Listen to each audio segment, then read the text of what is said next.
എന്താണ് ഈ ആലയം കൊണ്ട് ഉദ്ദേശമാക്കുന്നത്, എന്താണ് ഈ ആലയം കൊണ്ട് നിന്റെ ജീവിതത്തിൽ പ്രാവർത്തികമാക്കേണ്ടുന്നത്, എന്താണ് ഈ ആലയത്തിൽ വന്നിട്ട് നിനക്കുണ്ടാകേണ്ടുന്ന മാറ്റം.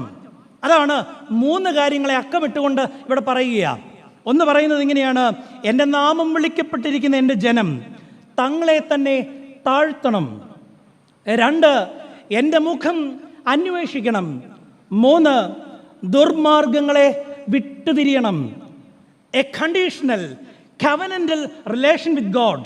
ദേവാലയത്തിൽ എന്താണ് സാധ്യമാക്കേണ്ടതെന്ന് ചോദിച്ചാൽ നിങ്ങളുടെ ഏത് സാഹചര്യങ്ങളെയും നിറവേറ്റിത്തരുന്ന, പെറ്റീഷൻസ് മാത്രം സ്വീകരിക്കുന്ന, അനുഗ്രഹങ്ങളുടെ ഉറവയാകുന്ന ഒരു ഇടമെന്ന് മാത്രമല്ല ഇതിനെ കാണേണ്ടുന്നത്. മറിച്ച് ദൈവം ആവശ്യപ്പെടുന്ന ചില കണ്ടീഷനുകളോട് ഇത് നിർബന്ധം യാതൊരു വ്യത്യാസമില്ലാതെ ഞങ്ങൾ നിർവഹിക്കുമെന്ന് നിങ്ങൾ ഉത്തരം പറയുന്ന ഇടത്തിൻ്റെ പേരാണ് പള്ളി.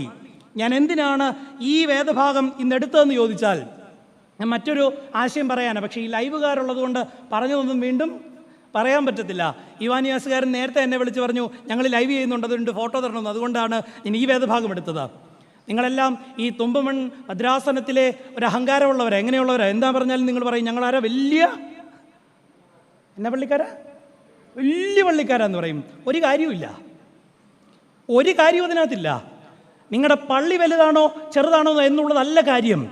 നിങ്ങൾക്ക് സ്ഥാപിക്കപ്പെട്ട ഈ ദേവാലയത്തിനകത്ത് നിങ്ങളുടെ ജീവിത വിശുദ്ധി കൊണ്ട് ദൈവത്തോട്, ദൈവം ആവശ്യപ്പെടുന്ന കാര്യങ്ങളോടുള്ള ബന്ധത്തിൽ നിങ്ങൾ ഈ ദേവാലയത്തെ ഈ സമൂഹത്തിൻ്റെ മധ്യേ എങ്ങനെ സാക്ഷീകരിക്കുന്നു, ആ പള്ളിക്കുള്ളിൽ എന്താണ് നടക്കുന്നതെന്ന് ഈ പള്ളിക്ക് വെളിയിലേക്ക് തുമ്പമൺ പ്രദേശത്തേക്ക് ഇറങ്ങി നിങ്ങളുടെ ജീവിതം കൊണ്ട് നിങ്ങൾ കാണിച്ചു കൊടുക്കണം. വേണ്ടേ? അങ്ങനെയെങ്കിൽ നമ്മുടെ ദേവാലയത്തിൽ ഇത്രയും നാൾ നമ്മൾ പോയിട്ട് പള്ളിക്ക് നമ്മളൊരു ശാപമാണോ അതോ പള്ളിക്ക് നമ്മളൊരു അനുഗ്രഹമാണോ? ഇത് നിങ്ങളോട് തന്നെ ചോദിക്കും. പലതും ശാപമാണ്. ഇതുകൊണ്ട് ഞാൻ പറഞ്ഞു, ഞാൻ ജീവനോടെ പോകുമെന്നുള്ള കാര്യത്തിൽ പണ്ട് വന്നപ്പോഴും വെച്ചാൽ എനിക്കൊരു അബദ്ധം പറ്റിയതാണ് കേട്ടോ. ഞാൻ ഒരാളെ ഇങ്ങനെ പുകഴ്ത്തി പറഞ്ഞു. അങ്ങ് പോയി കഴിഞ്ഞപ്പോൾ ഞാൻ പറയുന്നത് അതായിരുന്നു ഇവിടുത്തെ ഏറ്റവും വലിയ ആണിയെന്ന് പറഞ്ഞു. അവിടെയാണ് എൻ്റെ ചോദ്യം. പ്രസംഗിക്കുന്ന ഈ കർത്തവ്യമായിട്ടിരിക്കുന്ന ഞങ്ങളും ഈ ദേവാലയ ശുശ്രൂഷകളിൽ പങ്കെടുക്കുന്നു, ഈ ദേവാലയത്തിലെ അംഗങ്ങളാണെന്ന് പറയുന്ന നിങ്ങളും ഒരുപോലെ വിചാരിക്കേണ്ടുന്ന ഒരു കാര്യം, ദൈവം ആഗ്രഹിക്കുന്നത് പോലെ ഈ ഒരു കവനൻ്റൽ റിലേഷൻ എനിക്ക് ഈ പള്ളിയിൽ നിന്ന് ഈ സഭാജീവിതത്തിൽ ഉണ്ടാക്കിയെടുക്കുവാൻ സാധിക്കുന്നുണ്ടോ? 3 കാര്യങ്ങൾ, ദൈവം ആവശ്യപ്പെടുന്ന 3 കാര്യങ്ങളെ നിങ്ങൾക്ക് വായിച്ചാൽ തന്നെ മനസ്സിലാകുന്ന കാര്യങ്ങൾ. പക്ഷേ ഒന്നുകൂടെ എലാബറേറ്റ് ചെയ്ത് പറഞ്ഞുകൊണ്ട്, ചില ഉദാഹരണങ്ങളോട് പറഞ്ഞുകൊണ്ട് ഞാൻ അവസാനിപ്പിച്ചുകൊള്ളാം. To maintain a covenantal relation with God.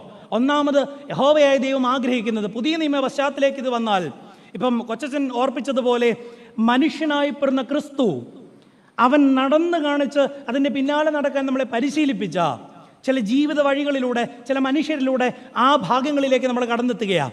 ഒന്ന് പറയുകയാണ്, നിങ്ങളുടെ ജീവിതത്തിൽ നിങ്ങളിപ്പോൾ ധരിച്ചിരിക്കുന്ന മേലങ്കികളെ ഉരിഞ്ഞു കളഞ്ഞിട്ട് താഴ്മയുടെ വസ്ത്രം ധരിക്കണം. Humility was the raiment of Jesus Christ എന്ന് ഒരു പിതാവ് പറയുന്നുണ്ട്. ക്രിസ്തു ധരിച്ച വസ്ത്രത്തിൻ്റെ പേരാണ് താഴ്മ. അത് ഉണ്മയിലുള്ള വിനയമാണ്. അതാണ് അച്ഛൻ പറഞ്ഞത്, ഒതുങ്ങി ഒതുങ്ങി ഒതുങ്ങി. നമുക്കാകെ അറിയാവുന്നൊരു വാക്കെന്നാ, ഒതുക്കി ഒതുക്കി ഒതുക്കി. സ്വയം വെറുമയാക്കപ്പെട്ട് ഈ ലോകത്തിലേക്ക് വന്ന ക്രിസ്തു ആദ്യം നടന്ന വഴി അതൊരു ഹ്യൂമിലിറ്റിയുടെ വഴിയാണ്. എന്നാൽ ക്രിസ്തു കൂടെ കണ്ടെത്തിയ മനുഷ്യരിൽ തെല്ലും കാണാതെ പോയതും ഇത് തന്നെയാണ്. അതിന് ഞാൻ ഒരാളെ ഫോക്കസ് ചെയ്ത് എടുത്തു പറയുന്ന മറ്റാരുമല്ല, അത് പത്രോസ് അപ്പോസ്തലനാണ്. നമുക്ക് ഒരു ധാരണയുണ്ട് എന്താണ് വിനയം, താഴ്മയെന്ന് പറഞ്ഞാൽ എന്താ. ഇപ്പം ഞാൻ എൻ്റെ ഒരുപാട് സീനിയറാണ് ജിജിയച്ചൻ. ജിജിയച്ചൻ ഒരു കയ്യസ്തോരി കൊടുക്കുമ്പം ഞാൻ ഒന്നുകൂടെ എൻ്റെ നടു ഉള്ളിൽ അങ്ങനെ ഇല്ലെങ്കിൽ പോലും അച്ഛൻ ഇനിയൊരു ഒരു പ്രയാസം വരണ്ടെന്നോർത്ത് ഞാൻ എൻ്റെ നടു ഇത്രയും കൂടെ കുനിച്ചാൽ അതിൻ്റെ പേര് അതാണോ താഴ്മ? പലപ്പോഴും നമ്മുടെ ആത്മബോധത്തെ അല്ലെങ്കിൽ ഒരു ആത്മവിശ്വാസത്തെ പലരും പറയും അതൊരു അഹങ്കാരമാണെന്ന് പറയും. ഇപ്പോഴത്തെ പിള്ളേർ പറയുന്നത് തന്നെ ഇതെൻ്റെ അഹങ്കാരമല്ല, എൻ്റെ കോൺഫിഡൻസ് എന്ന് പറയും. എന്നാൽ ആത്മവിശ്വാസം തെറ്റൊന്നുമല്ല. ഒരു പരിധിവരെ എല്ലാ മനുഷ്യർക്കും എന്ത് വേണം? ആത്മവിശ്വാസം വേണം. എന്നാൽ നമ്മൾ ഇന്ന് വ്യാഖ്യാനിക്കുന്ന താഴ്മ പലപ്പോഴും അപകർഷതയിൽ നിന്നുണ്ടാകുന്നതാണ്. പലപ്പോഴും നമ്മൾ കാണിക്കുന്ന താഴ്മ അപകർഷതയിൽ നിന്നുണ്ടാകുന്നതാണ്. അങ്ങനെയെങ്കിൽ എന്താണ് താഴ്മയെന്ന് ആദ്യം പഠിക്കണമെങ്കിൽ വ്യത്യസ്തനായ ഒരു മനുഷ്യനെ പരിചയപ്പെടുത്താം. ഒട്ടകരോമം കൊണ്ടുള്ള വസ്ത്രം ധരിച്ചൊരു മനുഷ്യൻ, അരയിൽ തോർവാര് ധരിച്ചൊരു മനുഷ്യൻ, ഭക്ഷണം തന്നെ വ്യത്യസ്തമായ ചര്യകൾ പുലർത്തിയിരുന്ന ഒരു കഠിന ഹൃദയനായ മനുഷ്യനെന്ന് ഒറ്റ വാക്കിൽ സമൂഹം പറഞ്ഞൊരു മനുഷ്യനാണ് ആര്? യോഹന്നാൻ സ്നാപകൻ. പരുക്കനായൊരു മനുഷ്യൻ, കണ്ണിച്ചോരയില്ലാത്തൊരു മനുഷ്യൻ, താളത്തിൽ തലയറ്റുന്നത് വരെ തല ഇങ്ങനെ ഉയർത്തിപ്പിടിച്ചു ഒരു മനുഷ്യൻ്റെ മുമ്പിൽ തല കുനിക്കാത്തൊരു മനുഷ്യനായിരുന്നു ആര്? യോഹന്നാൻ സ്നാപകൻ. സമൂഹം മുഴുവൻ പറഞ്ഞു, ഒരച്ഛൻ്റെ മകനായിട്ട് പോലും ഇവനൊരല്പം വിനയം. സത്യത്തിൽ അദ്ദേഹത്തിൻ്റെ പെരുമാറ്റം കണ്ടാൽ യാതൊരു താഴ്മയും അദ്ദേഹത്തിൻ്റെ ജീവിതത്തിൽ ചിലപ്പം കണ്ടുകിട്ടാനില്ല. രാജാവിൻ്റെ മുമ്പിൽ പോലും യാതൊരു ഭ്രംശവും കൂടാതെ ഉയർന്നു നിൽക്കുന്ന ശിരസിൻ്റെ പേരായിരുന്നു യോഹന്നാൻ്റേത്. ഇന്ന് നമ്മുടെ കുഴപ്പം, നമുക്ക് ഈ ആത്മവിശ്വാസമില്ല. നമുക്കാകെ അറിയാവുന്നത് ഉയർന്നവനെ സുഖിപ്പിക്കാനാണ്, അല്ലേ? നമുക്ക് അധികാരമുള്ളവനെ, ധനമുള്ളവനെ, അല്ലെങ്കിൽ പിടിപാടുള്ള ആളുകളെയൊക്കെ കാണുമ്പം നമ്മൾ അവരുടെ മുമ്പാകെ വല്ലാതങ്ങ് വിനയപ്പെടും. അത് ദൈവം ആഗ്രഹിക്കുന്ന, ദൈവം ഈ പറഞ്ഞ താഴ്മയല്ല. മറിച്ച് എന്താണ് താഴ്മയെന്ന് യോഹന്നാൻ തന്നെ പറയുന്നുണ്ട്. അവൻ ക്രിസ്തുവെ കണ്ടപ്പം, അവിടെ പറയുന്നൊരു വാചകമാണ് ഒരു ക്രിസ്ത്യാനിക്ക് വേണ്ടുന്ന താഴ്മ. അവൻ വളരുകയും ഞാൻ കുറയുകയും ചെയ്യണം. ഇതാണ് സത്തയിലുള്ള താഴ്മ, എസൻസിലുള്ള താഴ്മ. അല്ലാതെ തിരുമേനിമാരെ കാണുമ്പം പഞ്ചപുച്ഛമടക്കുകയും അച്ഛന്മാരെ കാണുമ്പം പഞ്ചപുച്ഛമടക്കുകയും പിന്നെ വീട്ടിൽ ചെന്നിട്ട് പറയാവുന്നതൊക്കെ അവരെ കുറിച്ച് പറയുന്നതിൻ്റെ പേരല്ല താഴ്മ. നമുക്ക് പറയാനുള്ള ഒരച്ഛൻ ഒരു പള്ളി നല്ലതാണെന്ന് പറയുന്നത് എപ്പോഴായിരിക്കും? ഇവരുടെ കാര്യമല്ല ഞാൻ പറഞ്ഞു, എൻ്റെ കാര്യമാണ് പറയുന്നത്.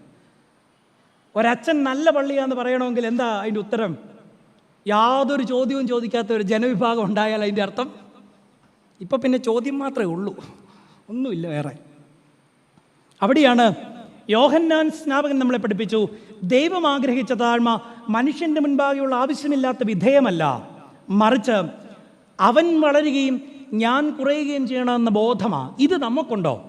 ഈ ബോധമുള്ള ക്രിസ്തുവിനെ ധരിച്ച മനുഷ്യർ ജീവിതത്തിൽ ഈ പള്ളിക്ക് പുറത്തേക്ക് ഇറങ്ങുമ്പം സമൂഹം പറയും, ആ പള്ളിക്കുള്ളിൽ നടക്കുന്ന ആരാധനയാണ് യഥാർത്ഥ ആരാധന. ഇനിയും വീണ്ടും പത്രോസിലേക്ക് വന്നാൽ, പത്രോസിൻ്റെ ജീവിതത്തിലാണ് ഈ ട്രാൻസിഷൻ കൃത്യമായിട്ട് നമ്മൾ കാണുക. എന്താണ് വിനയമെന്ന് ജീവിതത്തിൽ കൃത്യമായിട്ട് ഒരു ട്രാൻസിഷനിൽ കണ്ടെത്തുന്ന മനുഷ്യൻ.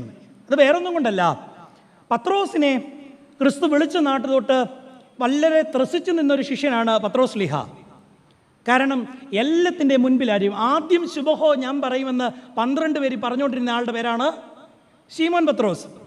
അതുകൊണ്ടാണ് എവിടെയെല്ലാം സാഹചര്യങ്ങൾ പേരെടുത്ത് പറയാനുണ്ടോ, അല്ലെങ്കിൽ ക്രിസ്തുവിൻ്റെ അത്ഭുതങ്ങളോട് ചേർന്ന് നിൽക്കാനുണ്ടോ, അല്ലെങ്കിൽ ക്രിസ്തു ഒരു കാര്യം പറയുന്നതിന് ആദ്യം പ്രതികരിക്കേണ്ടതുണ്ടോ, അവിടെയൊക്കെ എടുത്തു ചാടി ഉത്തരം പറഞ്ഞ ഒരു മനുഷ്യൻ്റെ പേരാണ് ശീമോൻ പത്രോസ്. അത്രമേൽ ക്രിസ്തുവിനോട് ചേർന്ന് നിന്നിട്ട് ക്രിസ്തുവിനെ ബോധ്യപ്പെടുത്താൻ ശ്രമിക്കുകയാണ്, ഞാൻ ആരാണ്? നിന്റെ വിശ്വസ്തനായ ശിഷ്യനാ. പക്ഷേ ക്രിസ്തുവിൻ്റെ കുരിശുമരണത്തിങ്കിൽ ഇടറിപ്പോയ പത്രോസിനെ നമ്മൾ കാണുന്നുണ്ട്. പിന്നീട് നമ്മൾ പത്രോസിനെ കാണുന്ന വേദപുസ്തകത്തിലെ എനിക്ക് ഏറ്റവും ഹൃദ്യമായ ഒരു വേദഭാഗം ഏതാണെന്ന് ചോദിച്ചാൽ യോഹന്നാന്റെ സുവിശേഷം അവസാനത്തെ അധ്യായമാണ്. യോഹന്നാന്റെ സുവിശേഷം അവസാനത്തെ അധ്യായത്തിൽ ഈ നിരാശയിൽ ആണ്ടുപോയ ശിഷ്യന്മാർ വീണ്ടും തങ്ങളുടെ പഴയ ജോലിയിലേക്ക് പോകുന്നുണ്ട്. നമ്മൾ ഞായറാഴ്ച കുർബാന കഴിഞ്ഞ് നമ്മുടെ വീട്ടിലേക്ക് പോകുന്നത് പോലെ, അല്ലേ? പുരോഹിതൻ്റെ ആശീർവാദം എന്താ? നിങ്ങൾ പ്രാപിച്ചിരിക്കുന്ന യാത്രാഭക്ഷണങ്ങളോടും വഴിയാഹാരങ്ങളോടും കൂടെ ഇവിടെ കണ്ടതും കേട്ടതും പ്രാപിച്ചതുമായതൊക്കെ ഇനി ഒരാഴ്ചയുള്ള ജീവിതത്തിൽ പ്രാവർത്തികമാക്കണമെന്ന ഒരു വലിയ റെസ്പോൺസിബിലിറ്റി പരമേൽപ്പിച്ചുകൊണ്ടാണ് നമ്മളെ പള്ളിക്ക് പുറത്തേക്ക്. ഇനി അത് കഴിഞ്ഞൊരു പൊതുയോഗം ഉണ്ടെങ്കിൽ അറിയാം നമ്മൾ ഇതാണോ പ്രാപിച്ചത് അല്ലയോ എന്ന്. അവിടെയാണ് കർത്താവിൻ്റെ കൂടെ നടന്ന ശിഷ്യന്മാരൊക്കെയും അവർ തങ്ങളുടെ പ്രത്യാശ പോയിപ്പോയി എന്ന് പറഞ്ഞിട്ട് വീണ്ടും പഴയ ജോലിയിലേക്ക് കടന്നുപോയി. അവിടെയാണ് ഞാൻ പത്രോസിനെ ഒന്ന് ഉള്ളറിഞ്ഞാൻ ശ്രമിക്കുക. ക്രിസ്തുവിൻ്റെ കൂടെ നടന്നവനാ, നമ്മളും ക്രിസ്തുവിനെ അറിഞ്ഞവരൊക്കെയാ, അല്ലേ? അതുകൊണ്ടാണ് ഞാനെപ്പോഴും രസകരമായി പറയാറുണ്ട്, ഞങ്ങൾ അച്ഛന്മാർ ഭൂരിപക്ഷം പേരും നരകത്തിൽ പോകും. തുമ്പുകൊണ്ടുകാരുടെ ഒരു സന്തോഷം കണ്ടോ? എന്തുകൊണ്ടാ? ഞങ്ങൾ ഈ കർത്താവിൻ്റെ മദ്ബഹായിൽ നിന്ന് നിങ്ങളെ നോക്കി വിളിക്കും, വിശ്വാസികളുടെ ഈ നട്ടാക്കെടുക്കാത്ത നുണ കാരണമാണ് ഞങ്ങൾ പകുതി അച്ഛന്മാരും. യഥാർത്ഥത്തിൽ ഞാൻ ബോബി ജോസച്ചൻ്റെ വളരെ വലിയൊരു ആരാധകനാണ്. അദ്ദേഹം ഏറ്റവും കൂടുതൽ ആവർത്തിച്ച് പറയുന്നൊരു കാര്യമാണ്, 56 വയസ്സായ എന്നെ ഭാരപ്പെടുത്തുന്ന ഒരു കാര്യമെന്ന് പറഞ്ഞ് അദ്ദേഹം പറയുന്ന ഇതാണ്: എനിക്കറിയാമെന്ന് പറയുന്ന, ചെറുപ്പത്തിൽ ആശ്രമത്തിൽ ചേർന്ന് അച്ഛൻ പറയുക, എനിക്കറിയാമെന്ന് പറയുന്ന ആ കർത്താവിന് എന്നെ അറിയാവോ? ഞാൻ നിങ്ങളുടെ മുമ്പിൽ നിൽക്കുമ്പം, ഈ ദൈവവചനം എടുത്ത് പ്രസംഗിക്കുമ്പം, ഞാൻ ഇങ്ങോട്ട് വന്നപ്പം ഞാൻ എന്നോട് തന്നെ ഒരു ചോദ്യം ചോദിച്ചു: ഞാൻ വെറും ഒരു പ്രസംഗ തൊഴിലാളിയാണോ? ഞാൻ പരിചയപ്പെടുത്തി തരുന്ന ക്രിസ്തുവിനെ ഒരുപക്ഷെ എന്നേക്കാൾ അധികമായി അറിയാവുന്ന ജനമാണ് എൻ്റെ മുമ്പിലിരിക്കുന്നത്. പക്ഷേ ഇത്ര ഘോരഘോരം പ്രസംഗിച്ചിട്ടും എയർപോർട്ടിൽ നിന്ന് കഴിയുമ്പം ഞാൻ പറഞ്ഞ കർത്താവിന് എന്നെ അറിയാവോ? ഇതൊരു ചോദ്യമാണ്. ഇന്ന് വീട്ടിൽ ചെന്നിട്ട് ചോദിക്കണം. ഞാൻ കാണിച്ച ഈ പ്രകടനങ്ങളുടെയൊക്കെ അവസാനത്തിൽ ഞാൻ വിശ്വസിച്ചുവെന്നും ഞാൻ ഏറ്റുപറഞ്ഞ, എത്രയോ തവണയാണ് വിശ്വാസ പ്രമാണം ചൊല്ലിയതല്ലേ? കൊയറുകാരുണ്ടെ പിന്നെ നമ്മൾ അവരെ ഭരമേൽപ്പിച്ച് നമ്മൾ പിന്നെ ഊമകളെ പൊളിച്ചങ്ങ് നിൽക്കും. വിശ്വസിക്കുന്നു എന്ന് പോലും നമ്മൾ പിന്നെ പറയാറില്ല. ഞാൻ വിശ്വസിക്കുന്നു എന്ന് പറയുന്ന കർത്താവിനോട് യഥാർത്ഥത്തിൽ നമുക്കൊരനുഭവമുണ്ടോ? അവിടെയാണ് ജീവിതത്തിൽ വിശ്വസിക്കുന്നുവെന്ന് പറഞ്ഞതിനെ ഉപേക്ഷിച്ച് കളഞ്ഞ, അത് കൈമോശം വരുത്തി ശിഷ്യരുടെ സമൂഹം ഇങ്ങനെ രാത്രിയിൽ തടാകത്തിലും കൂടെ മീൻ പിടിക്കാൻ ഇങ്ങനെ ഉലഞ്ഞു നടക്കുക. പക്ഷെ അവിടെ വായിക്കുന്ന ഇങ്ങനെയാണ്: രാവെളുക്കുവോളം അധ്വാനിച്ചിട്ടും. ഞാനൊരു കോട്ടയംകാരനാ, കുട്ടനാടിൻ്റെ ഭാഗമാണ്. ഞങ്ങളുടെ നാട്ടിൽ പറയും, ഒരു പൂഞ്ഞാനെ പോലും, ഒരു ചെറു മത്സ്യത്തെ പോലും അവർക്ക് ലഭിച്ചില്ല. ആരൊക്കെയാണ് പോയത്? മത്സ്യബന്ധനത്തിൽ PhD ഉള്ളവരാ പോയത്.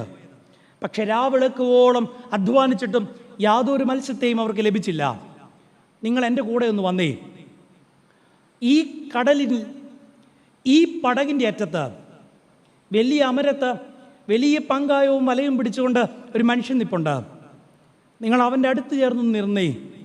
നമ്മുടെ ജീവിതവുമായിട്ട് കൂട്ടിയിണക്കാവുന്ന ഒരുപാട് അനുഭവങ്ങൾ അവൻ്റെ ജീവിതത്തിലുണ്ട്. A disappointed man, a depressed man. ഇപ്പം നമ്മൾ ഏറ്റവും കേൾക്കുന്ന വാക്കാണ് ഡിപ്രഷൻ, അല്ലേ? കുഞ്ഞു പിള്ളേർക്ക് വരെ ഡിപ്രഷനാണ്. ഞാനീയിടെ ഞങ്ങൾക്ക് കൗൺസിലിങ്ങിന് വന്ന ഒരു അച്ഛനോട് ചോദിച്ചു, അച്ഛാ ഡിപ്രഷൻ വരാതിരിക്കാൻ എന്നാ ചെയ്യണം? അച്ഛൻ്റെ ഉത്തരം എനിക്ക് വളരെ രസകരമായിരുന്നു. രാവിലെയും വൈകിട്ടും നല്ല മണമുള്ള സോപ്പിട്ട് കുളിച്ചാൽ മതിയെന്നാണ് പറഞ്ഞേ. അപ്പോൾ ഈ ക്രിസ്ത്യാനിക്ക് ഇന്ന് എന്നാ ഈ ഡിപ്രഷൻ വരുന്നതിൻ്റെ കാര്യം അറിയാമോ?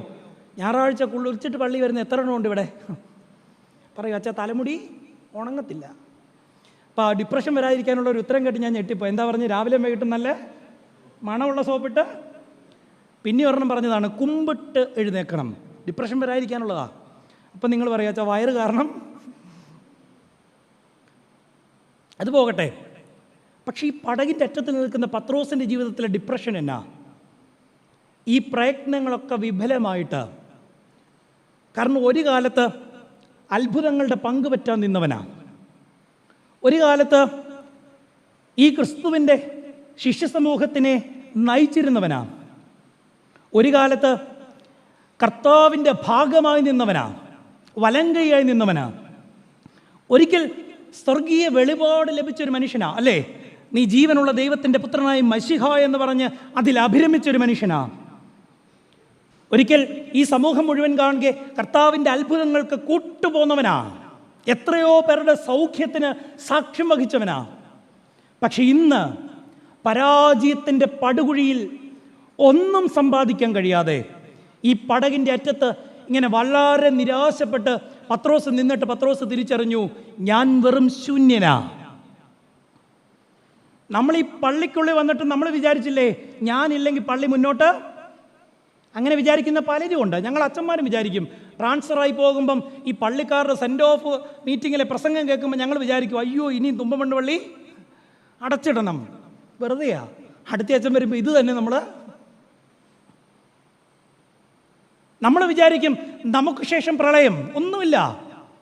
ഇനി ഒരു കുടുംബനാഥം വിചാരിക്കുക, ഞാനില്ലെങ്കിൽ കാണാം, ഒരു കാര്യമില്ല, കുറച്ച് നാളത്തേക്ക് ഞാൻ ഗ്യാപ്പ് അങ്ങനെ കിടക്കുമെന്നുള്ളതേ ഉള്ളൂ, ജീവിതം മുന്നോട്ട് തന്നെ പോകും. എന്നാൽ ഇവിടെ പരാജയപ്പെട്ട് നിൽക്കുന്ന ഈ മനുഷ്യൻ തിരിച്ചറിഞ്ഞു, ക്രിസ്തുവില്ലാതെ എൻ്റെ ജീവിതത്തിൽ ഞാൻ ഇത്രയും നാൾ ഏറ്റെടുത്ത അഹങ്കാരങ്ങളെല്ലാം വെറുതെയാ. ജീവിതത്തിൽ ഞാൻ അഹംഭരിച്ച അല്ലെങ്കിൽ ഞാൻ സമ്പാദിച്ചുവെന്നും എൻ്റെ മിടുക്ക് കൊണ്ടെന്നും പറഞ്ഞ് എല്ലാം വെറുതെയാ. മനുഷ്യനെന്ന് പറഞ്ഞ് ജീവിക്ക് ഒരിക്കലും അഹങ്കരിക്കാൻ കഴിയാത്തൊരു വലിയ സത്യമുണ്ട്. എന്താണെന്നറിയാവോ? മറ്റെല്ലാ ജീവികളും ഇൻഡിപെൻഡൻ്റാണ്. ഞാനൊരു മൃഗസഖിനിയായ അച്ഛനാണ്, കല്യാണം കഴിക്കാത്ത അച്ഛനാണ്. അതുകൊണ്ട് എനിക്ക് കൃഷിയും കാര്യങ്ങളുമൊക്കെ, പോത്ത്, എരുമ, ആട്, പശു എല്ലാം ഉണ്ട് എനിക്ക്. അപ്പം എൻ്റെ ഒരു ആട് പ്രസവിച്ചു കഴിഞ്ഞ ദിവസം. ഞാനിങ്ങനെ പ്രാർത്ഥിച്ച് പ്രസവിപ്പിച്ചു. കാരണം തുമ്പമണ്ണി വരേണ്ടി കൊണ്ട് ഇന്നെങ്ങാനും പ്രസവിച്ചിരുന്നെങ്കിൽ ആര് പ്രസവം എടുത്തേനെ? അപ്പം അതുകൊണ്ട് ഞാൻ പ്രാർത്ഥിച്ച് കഴിഞ്ഞ ദിവസം പ്രസവിച്ചു. ഇപ്പം എൻ്റെ ആട്ടും കുഞ്ഞുങ്ങൾ 2 കുഞ്ഞുങ്ങളുണ്ട്. അവർ ആദ്യത്തെ ശുശ്രൂഷ മാത്രമേ അവർക്ക് എന്നെക്കൊണ്ട് ആവശ്യമുള്ളൂ. ഇപ്പം അവർക്ക് അവരുടെ അമ്മയെ അറിയാം, എവിടുന്ന് അവർക്ക് പാല് കുടിക്കണമെന്ന് അറിയാം. ഇനി നോവിനച്ചനില്ലെങ്കിലും അവർക്ക് ജീവിക്കാനുള്ള വകുപ്പ്. പക്ഷേ ഈ വകുപ്പ് പറയുന്ന ഞാൻ എത്രയോ പേരുടെ സഹായം കൊണ്ടാണ് ഇന്ന് ഈ 35-ാമത്തെ വയസ്സിൽ ഈ ബലിപീഠത്തിന് മുൻപാകെ നിൽക്കുന്നത്. മനുഷ്യനോളം അഹങ്കരിക്കാൻ യാതൊന്നുമില്ലാത്ത ഒരു ജീവി വേറെയില്ല. നിങ്ങളാരെങ്കിലും പശുവിനെ വളർത്തുന്നുണ്ടോ? ഒരു പശു പ്രസവിച്ച് അതിൻ്റെ കിടാവ് ഓടി നടക്കാൻ എത്ര സമയം വേണം? പിള്ളേർക്ക് കിടാവെന്നൊക്കെ പറഞ്ഞാൽ അറിയാമോ? ഇപ്പോഴത്തെ പിള്ളേർക്ക് PUBG മാത്രമേ അറിയത്തുള്ളൂ. കിടാവെന്ന് പറഞ്ഞാൽ കാഫ്. കൂടി വന്ന 1 മണിക്കൂർ അല്ലേ? ഈ ഇരിക്കുന്ന സാധനമൊക്കെ ഒന്ന് നടക്കാൻ നമ്മൾ എത്ര കൊല്ലം നോക്കിയിരുന്നു? അപ്പ അമ്മ എന്നൊന്ന് വിളിക്കണമെങ്കിൽ അല്ലേ? വളർന്നു കഴിയുമ്പോൾ പിന്നെ അവൻ്റെ ഇടി കൊള്ളണമെന്നുള്ളത് ഇപ്പോഴത്തെ നിർഭാഗ്യം. വളരെ ഡിപ്പെൻഡൻ്റായ ഒരു ജീവിയുടെ പേരാണ് അല്ലേ? ഇൻ്റർഡിപ്പെൻഡൻ്റായ ഒരു ജീവിയുടെ പേരാണ് മനുഷ്യൻ.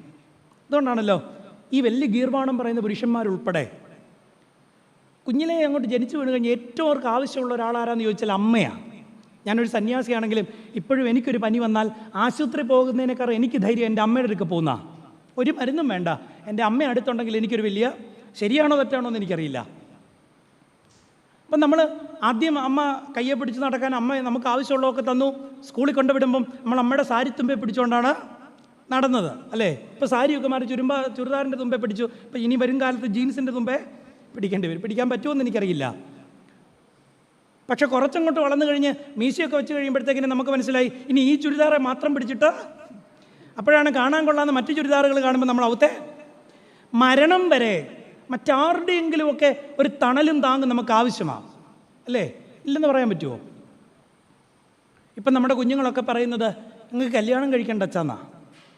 അപ്പം അവരെന്നോട് പറയുമ്പോൾ ഞാൻ എന്നാ മറുപടി പറയും? ഞാൻ കല്യാണം കഴിച്ചിട്ടില്ല. അപ്പം ഞാനവരോട് പറയുന്നൊരു കാര്യമാണ്, 40 വയസ്സ് വരെയൊക്കെ നമ്മുടെ യൗവനത്തിൽ നമ്മുടെ ആരോഗ്യത്തിൽ നമുക്ക് പറയാം എനിക്കാരും. പക്ഷെ ആരോഗ്യം ക്ഷയിക്കും. ആരോഗ്യം ക്ഷയിക്കുന്നതിനേക്കാൾ അപ്പുറം നമ്മുടെ മനസ്സ് തളരില്ലേ? അന്ന് നമുക്ക് കൂട്ടുപോരാൻ ചിലരെ നേടാനായിരിക്കണം ഈ 40 വയസ്സ് വേണ്ടേ? ഈ ജീവിതാന്തസ്സിൽ നമ്മളങ്ങനെ എത്ര പേരെ, അവിടെയാണ് ഞാൻ പറയുന്നത് I M A self made എന്ന് പറയാൻ ആരെക്കൊണ്ടും സാധ്യമല്ലാതിരിക്കുകയും ക്രിസ്തു എന്തിനാണ് ഇങ്ങനെ നമ്മളെ രൂപപ്പെടുത്തിയെന്ന് ചോദിച്ചാൽ മനുഷ്യന് ഈ ബോധം അവസാനം വരെ ഉണ്ടായിരിക്കണം. എനിക്ക് ചിലർ ആവശ്യമുണ്ട്. എന്നാൽ പത്രോസ് പറഞ്ഞു എന്നെ കൊണ്ട് ക്രിസ്തുവിനായിരുന്നു ആവശ്യം. ഇത്രയും നാൾ അവൻ അതാ പറഞ്ഞുകൊണ്ടിരുന്നത്. പക്ഷെ ഇന്ന് അവൻ തിരിച്ചറിഞ്ഞു ഞാൻ ഏതുമല്ല എന്നും ക്രിസ്തുവില്ല എങ്കിൽ ഞാൻ വെറും വട്ടപൂജ്യമാണെന്നും ആ കടലിൻ്റെ നടുവിൽ ആ രാവിൽ അവൻ തിരിച്ചറിഞ്ഞ വലിയ സത്യമാണ്. കാരണം ഇത്രയേറെ നന്മാനുഭവങ്ങളിലൂടെ എൻ്റെ കയ്യെ പിടിച്ച് നടന്നവനാ. പക്ഷെ ഞാൻ പിന്നോട്ട് മാറിയപ്പം, അതുകൊണ്ടാണ് ഞാൻ ആദ്യം ആ പാട്ട് പാടിയത്.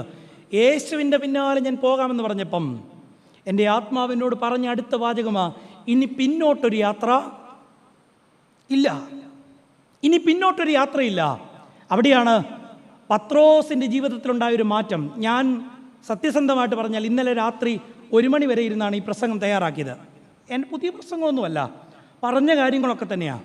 പക്ഷെ എനിക്കിതങ്ങോട്ട് എഴുതിയപ്പോഴെല്ലാം എൻ്റെ കണ്ണ് നിറഞ്ഞു. വേറൊന്നും കൊണ്ടല്ല, ഇങ്ങനെ ഉപേക്ഷിച്ച് പോയ പത്രോസിൻ്റെ ഉള്ളമറിയുന്ന ഒരു കർത്താവിനെയാണ് യോഹന്നാൻ കാണിച്ചു തരുന്നത്. ഉദ്ധാനത്തിൻ്റെ നാളുകളിൽ ഈ അധ്വാനത്തിൽ പരാജയപ്പെട്ടു പോയ പത്രോസിൻ്റെയും സഹശിഷ്യന്മാരുടെ അടുക്കലേക്ക് ആര് വരുന്നുണ്ട്? കർത്താവ് വരുന്നുണ്ട്.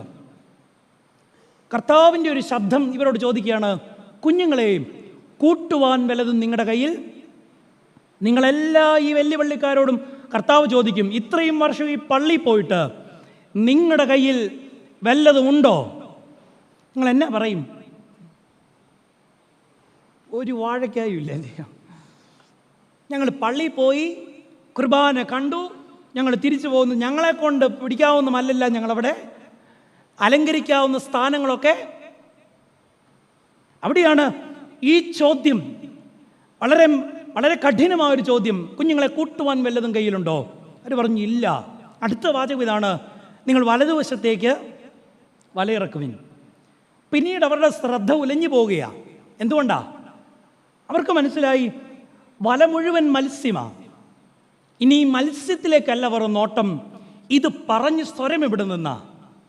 അവിടെയാണ് കർത്താവിൻ്റെ ചങ്കിൽ ചാരിക്കിടന്ന ഒരു ശിഷ്യൻ യോഹന്നാൻ വിളിച്ചു പറഞ്ഞു, അത് നമ്മുടെ കർത്താവാണ്. ഒരിക്കൽ നമ്മൾ നഷ്ടം വരുത്തിയ, നമുക്ക് കൈമോശം വന്ന, ജീവിതത്തിൽ പരാജയപ്പെട്ട് നമ്മൾ നിൽക്കുമ്പം നമ്മളെ തേടി വന്ന, വീണ്ടും നമ്മൾ വിജയിക്കണമെന്ന് ആത്മാർത്ഥമായി ആഗ്രഹിക്കുന്ന കർത്താവാണ് ആ നിൽക്കുന്നത്. ഇവിടെ പറയുന്നത് ഇങ്ങനെയാണ്, പിന്നെ പത്രോസ് ഒന്നും നോക്കില്ല, എടുത്തു ചാടി, ഒരു സ്നാനമാണ്. പക്ഷെ കരയിലോട്ട് വന്ന പത്രോസിന് ഒരു എഴുത്തുകാരൻ പറയുന്നത് ഇങ്ങനെയാണ്, കർത്താവിൻ്റെ മുഖത്തോട്ട് നോക്കാൻ പറ്റിയില്ല. ഒറ്റയടിക്ക് എങ്ങനെയാണ് നോക്കുക? പത്രോസിന് കർത്താവിൻ്റെ മുഖത്തേക്ക് ഒറ്റയടിക്ക് നോക്കാൻ കഴിഞ്ഞില്ല. അവിടെയാണ് നിങ്ങൾ ഓർത്തോണം, how Jesus deal with us. Yeshu Kristu നമ്മളോട് സമീപിക്കുന്നത് എങ്ങനെയാ? ഇത്രയും നാൾ തന്നിൽ തന്നെ അഭിരമിച്ചിരുന്ന പത്രോസ് ശൂന്യനായി. ഇനി ഫിസിക്കലി നോക്കിയാൽ തന്നെ അരയിലുണ്ടായിരുന്ന ഒരു ചെറു വസ്ത്രം പോലും ഉപേക്ഷിക്കപ്പെട്ടവനായി, മുഴുവൻ തങ്ങളെ തന്നെ നഗ്നമാക്കി പത്രോസ് ഇങ്ങനെ നിൽക്കുമ്പം, ശൂന്യനായി നിൽക്കുമ്പം, പത്രോസിനെ പേരെടുത്ത് കർത്താവ് വിളിക്കുന്നുണ്ട്, ബെറിയോന ശിമോനെ. ചോദ്യം ഇതാണ്, ഡു യു ലവ് മീ? നീ എന്നെ സ്നേഹിക്കുന്നുണ്ടോ? കർത്താവിൻ്റെ ചോദ്യം ഇതാണ്, ശിമോനെ നീ എന്നെ സ്നേഹിക്കുന്നുവോ? ഞാൻ പറയും, പത്രോസ് ചങ്കത്താഞ്ഞിടിച്ചു കാണും. കാരണം എന്നാ? ഈ ഒരു ചോദ്യത്തിന് വേണ്ടിയാണ് അവൻ ഒളിഞ്ഞും തെളിഞ്ഞും നടന്നത്. കാരണം ആ രാത്രിയിൽ അവൻ തിരിച്ചറിഞ്ഞൊരു വലിയ സത്യമുണ്ട്, എൻ്റേതെന്ന് പറഞ്ഞ് അഹങ്കരിക്കാൻ ഈ ജീവിതത്തിൽ എനിക്കേതുമില്ല. ഉണ്ടോ? എന്നാൽ ഞാൻ നഷ്ടപ്പെടുത്തിയതിനെ എങ്ങനെ പുനഃസ്ഥാപിക്കും? ഈ ആശങ്കയിലായിരുന്നവൻ്റെ അടുക്കലേക്ക് ക്രിസ്തു വന്നിട്ട് അവനോട് ചോദിച്ചൊരു ചോദ്യം, ഈ പള്ളി എന്തിനാണെന്ന് ചോദിച്ചാൽ, നിങ്ങൾ തുമ്പവൻ പള്ളിയിലേക്ക്, വലിയ പള്ളിയിലേക്ക് ഞായറാഴ്ച ആരാധനയ്ക്ക് വരുമ്പം ആ മറ വലിച്ച ത്രോണോസിലേക്ക് നോക്കുമ്പം കർത്താവ് ചോദിക്കുന്ന ഒന്ന് രണ്ട് ചോദ്യങ്ങളുണ്ട്. ഒന്ന്, എന്നെ തൊട്ടതാരാ? ഒരുപാട് പേര് പള്ളി വന്നിട്ടുണ്ടായിരിക്കും, പക്ഷെ കർത്താവിനെ തൊട്ട എത്ര പേര് കാണും? രണ്ട്, ചോദിക്കുന്ന ചോദ്യം ഇതാണ്, നീ എന്നെ സ്നേഹിക്കുന്നുവോ? ഒരു വട്ടമല്ല ചോദിച്ചത്, 3 വട്ടം തള്ളിപ്പറഞ്ഞവൻ്റെ മനസ്സിന് അവന് തന്നെ പൊറുക്കൻ കൊടുക്കാൻ, അല്ലെങ്കിൽ അവനെ തന്നെ ഒന്ന് സുസ്ഥിരപ്പെടുത്താൻ 3 ആവർത്തി ചോദിച്ചു. ഞാനിങ്ങനെ മനസ്സിൽ സങ്കല്പിക്കും, 3-ാമത്തെ ആവർത്തി പറഞ്ഞപ്പം ഒരുപക്ഷെ പത്രോസ് കർത്താവിനെ അങ്ങ് വട്ടം കെട്ടിപ്പിടിച്ചിട്ട് ഞെരുക്കി കാണും. കർത്താവേ, ഞാൻ നിന്നെ. ഇനി ഇതിൻ്റെ പൊരുളെവിടെ അറിയുന്നതെന്നറിയാവോ? ഇതാണ് താഴ്മ. തന്നെ തന്നെ ക്രിസ്തുവിൽ അലിയിച്ചു ചേർത്ത പത്രോസിനെ വീണ്ടും നമ്മൾ കാണുന്നത് അപ്പോസ്തല പ്രവൃത്തികളിലാണ്. അതുകൊണ്ട് ഞാൻ ആ ഭാഗം അവസാനിപ്പിക്കാം. ശൂന്യനായി തീർന്ന പത്രോസ്, ഇപ്പം അവന് ഘനമേതുമില്ല, അഹങ്കരിക്കാൻ ഏതുമില്ല, ഘനമേതുമില്ലാത്ത സ്നേഹം മാത്രമുള്ളിലുള്ള ഒരു ശൂന്യനായ മനുഷ്യൻ. അവരങ്ങനെ ശിഷ്യന്മാരെല്ലാം മാളയിൽ പ്രാർത്ഥിച്ചിരിക്കുമ്പം ഒരു അഗ്നി അവരുടെ മേൽ ഇറങ്ങിയെന്നാണ് വേദപുസ്തകം. പത്രോസിൻ്റെ ആദ്യ പ്രസംഗം എന്താ? പത്രോസിൻ്റെ ആദ്യ പ്രസംഗം ധൈര്യമുള്ള അപ്പോസ്തല പ്രവർത്തികളിലെ ആദ്യത്തെ പ്രസംഗമാണ്. എനിക്ക് തരാൻ മറ്റൊന്നുമില്ല, ഉള്ളത് ക്രിസ്തുവത്രേ. ഇത്രയും നാൾ ഞാൻ എന്ന് പറഞ്ഞുകൊണ്ടിരുന്നവൻ, അല്ലേ, പൊസസീവ് പ്രോനൗൺ ആയിരുന്നു. ഇന്ന് നമ്മൾ പറയുക, ഇനി കർത്താവ് മാത്രം, ഇനി കർത്താവ് മാത്രം. ഇതിൻ്റെ പേരാണ് ദൈവം ആഗ്രഹിക്കുന്ന താഴ്മ. നിങ്ങൾ ഈ പള്ളി വന്ന് പ്രാർത്ഥിക്കുമ്പം നിങ്ങൾക്കുണ്ടാകേണ്ടുന്ന ബോധ്യവും താഴ്മ ഇതായിരിക്കണം. I M A self made മാൻ എന്ന് പറയാനല്ല. അപ്പോൾ നിൻ്റെ കൃപയൊന്നുകൊണ്ട് മാത്രമാണ്. എനിക്ക് ഈ അടുത്തിടെ ഒരു അബദ്ധം പറഞ്ഞു. ഞാൻ എൻ്റെ 29-ാമത്തെ വയസ്സിൽ കിഡ്നി കൊടുത്തൊരച്ഛനാണ്, ഡൊണേറ്റ് ചെയ്തൊരച്ഛനാണ്. അപ്പോൾ എൻ്റെ ഒരു ധാരണയായിരുന്നു, അത്ര നല്ല പാർട്ടിയൊന്നുമല്ല, ദേഷ്യവും കോപവും ക്രോധവും ഒക്കെ ഉള്ള ഒരു സാധാരണ അച്ഛനാണ് ഞാൻ. പക്ഷേ എനിക്കൊരു വലിയ വിശ്വാസം ഉണ്ടായിരുന്നു, ഈ കിഡ്നി ഇല്ലാത്ത ഗ്യാപ്പ് ചിലപ്പോൾ കർത്താവിനെ സ്വർഗത്തിലോട്ട്. അപ്പോഴാണ് ഞാനൊരു പുസ്തകം വായിച്ചത്, നിൻ്റെ പ്രവൃത്തികൾ കൊണ്ട് മാത്രം നീ സ്വർഗത്തിലേക്ക് പ്രവേശിക്കുമോ? ഇല്ല, അതിനെ ഒരു മേമ്പൊടി ആവശ്യം. എന്താണെന്നറിയാമോ? അതിൻ്റെ പേരാണ് ദൈവത്തിൻ്റെ കൃപ. നിൻ്റെ ജീവിതത്തിന്മേൽ ദൈവം ഇങ്ങനെ കടുക് താളിക്കുന്ന പോലെ താളിച്ചൊഴിക്കുന്ന ഒരു വലിയ രഹസ്യത്തിൻ്റെ പേരാണ് കൃപ. അവിടെയാണ് ഈ പള്ളി വന്ന് നിങ്ങൾ പ്രാർത്ഥിക്കണം, അപ്പോൾ നിൻ്റെ മുൻപാകെ ഏതുമല്ലാത്ത ഞാൻ എന്നെ തന്നെ താഴ്ത്തിയിട്ട് പ്രാർത്ഥിക്കുകയാണ്. എൻ്റെ ജീവിതത്തിലെ എല്ലാ സാഹചര്യങ്ങളിലും ഇതുവരെയും നടത്തി ആ നടത്തിയ നടത്തിപ്പിൻ്റെ മുൻപാകെ നന്ദി നിറഞ്ഞ ഹൃദയത്തോടുകൂടെ ശൂന്യനാക്കപ്പെട്ട ഏതുമില്ലാത്തവനായി നിൻ്റെ കൃപയ്ക്ക് വേണ്ടി ഞാൻ പ്രാർത്ഥിക്കുന്നു. നിങ്ങളറിയാത്ത അത്ഭുതം നിങ്ങളുടെ ദൈവം സാധ്യമാക്കും. ഒന്നാം ഭാഗം ഞാൻ വിടുകയാണ്. എന്തിനാണ് ദേവാലയം എന്ന് ചോദിച്ചാൽ തങ്ങളെ തന്നെ താഴ്ത്തേണ്ടതിന്, to maintain a covenantal relation with God. 2, seek my face. രണ്ടാമത് യഹോവയായ ദൈവം ശലോമോൻ മുഖാന്തരം പറയുകയാണ്, എൻ്റെ മുഖം അന്വേഷിക്കണം. നിങ്ങൾക്ക് ഉറക്കം വരുന്നുണ്ടോ? ഉറക്കം വന്നാലും കുഴപ്പമില്ല, എട്ടകാലാവുമ്പോഴേ തീർക്കത്തുള്ളൂ. എൻ്റെ മുഖം അന്വേഷിക്കണം. ഇന്ന് പല രീതിയിലുള്ള ആത്മീയതകൾ ഇങ്ങനെ വരുന്നുണ്ട്. അതുകൊണ്ട് തന്നെ ദൈവത്തെ നമുക്കിഷ്ടമുള്ള രീതിയിൽ നമ്മളിങ്ങനെ വ്യാഖ്യാനിച്ചു കൊടുത്തുകൊണ്ടിരിക്കുന്നത് കൊണ്ടാണ് മതം വേണ്ടാത്ത ഒരു തലമുറയും നമുക്ക് വരുന്നുണ്ട്. ഞാൻ അതിശയപ്പെടുക, ഇത്രയും കുഞ്ഞുങ്ങൾ ഈ പള്ളി വന്നിരിക്കാനുള്ള കാര്യം എന്നാ? നിങ്ങൾക്ക് സത്യത്തിൽ താല്പര്യം കൊണ്ട് വന്നാണോ? നുണ പറയരുത് എന്നോട്. അപ്പനും അമ്മയും ചിലപ്പോൾ നിർബന്ധിച്ചതുകൊണ്ട്, സമൂഹത്തെ ഭയന്നിട്ട്, അല്ലേ? യുവജന പ്രസ്ഥാനക്കാരാണ് ഇത് നടത്തുന്നത്. വളരെ നല്ലൊരു കാര്യമാണ്.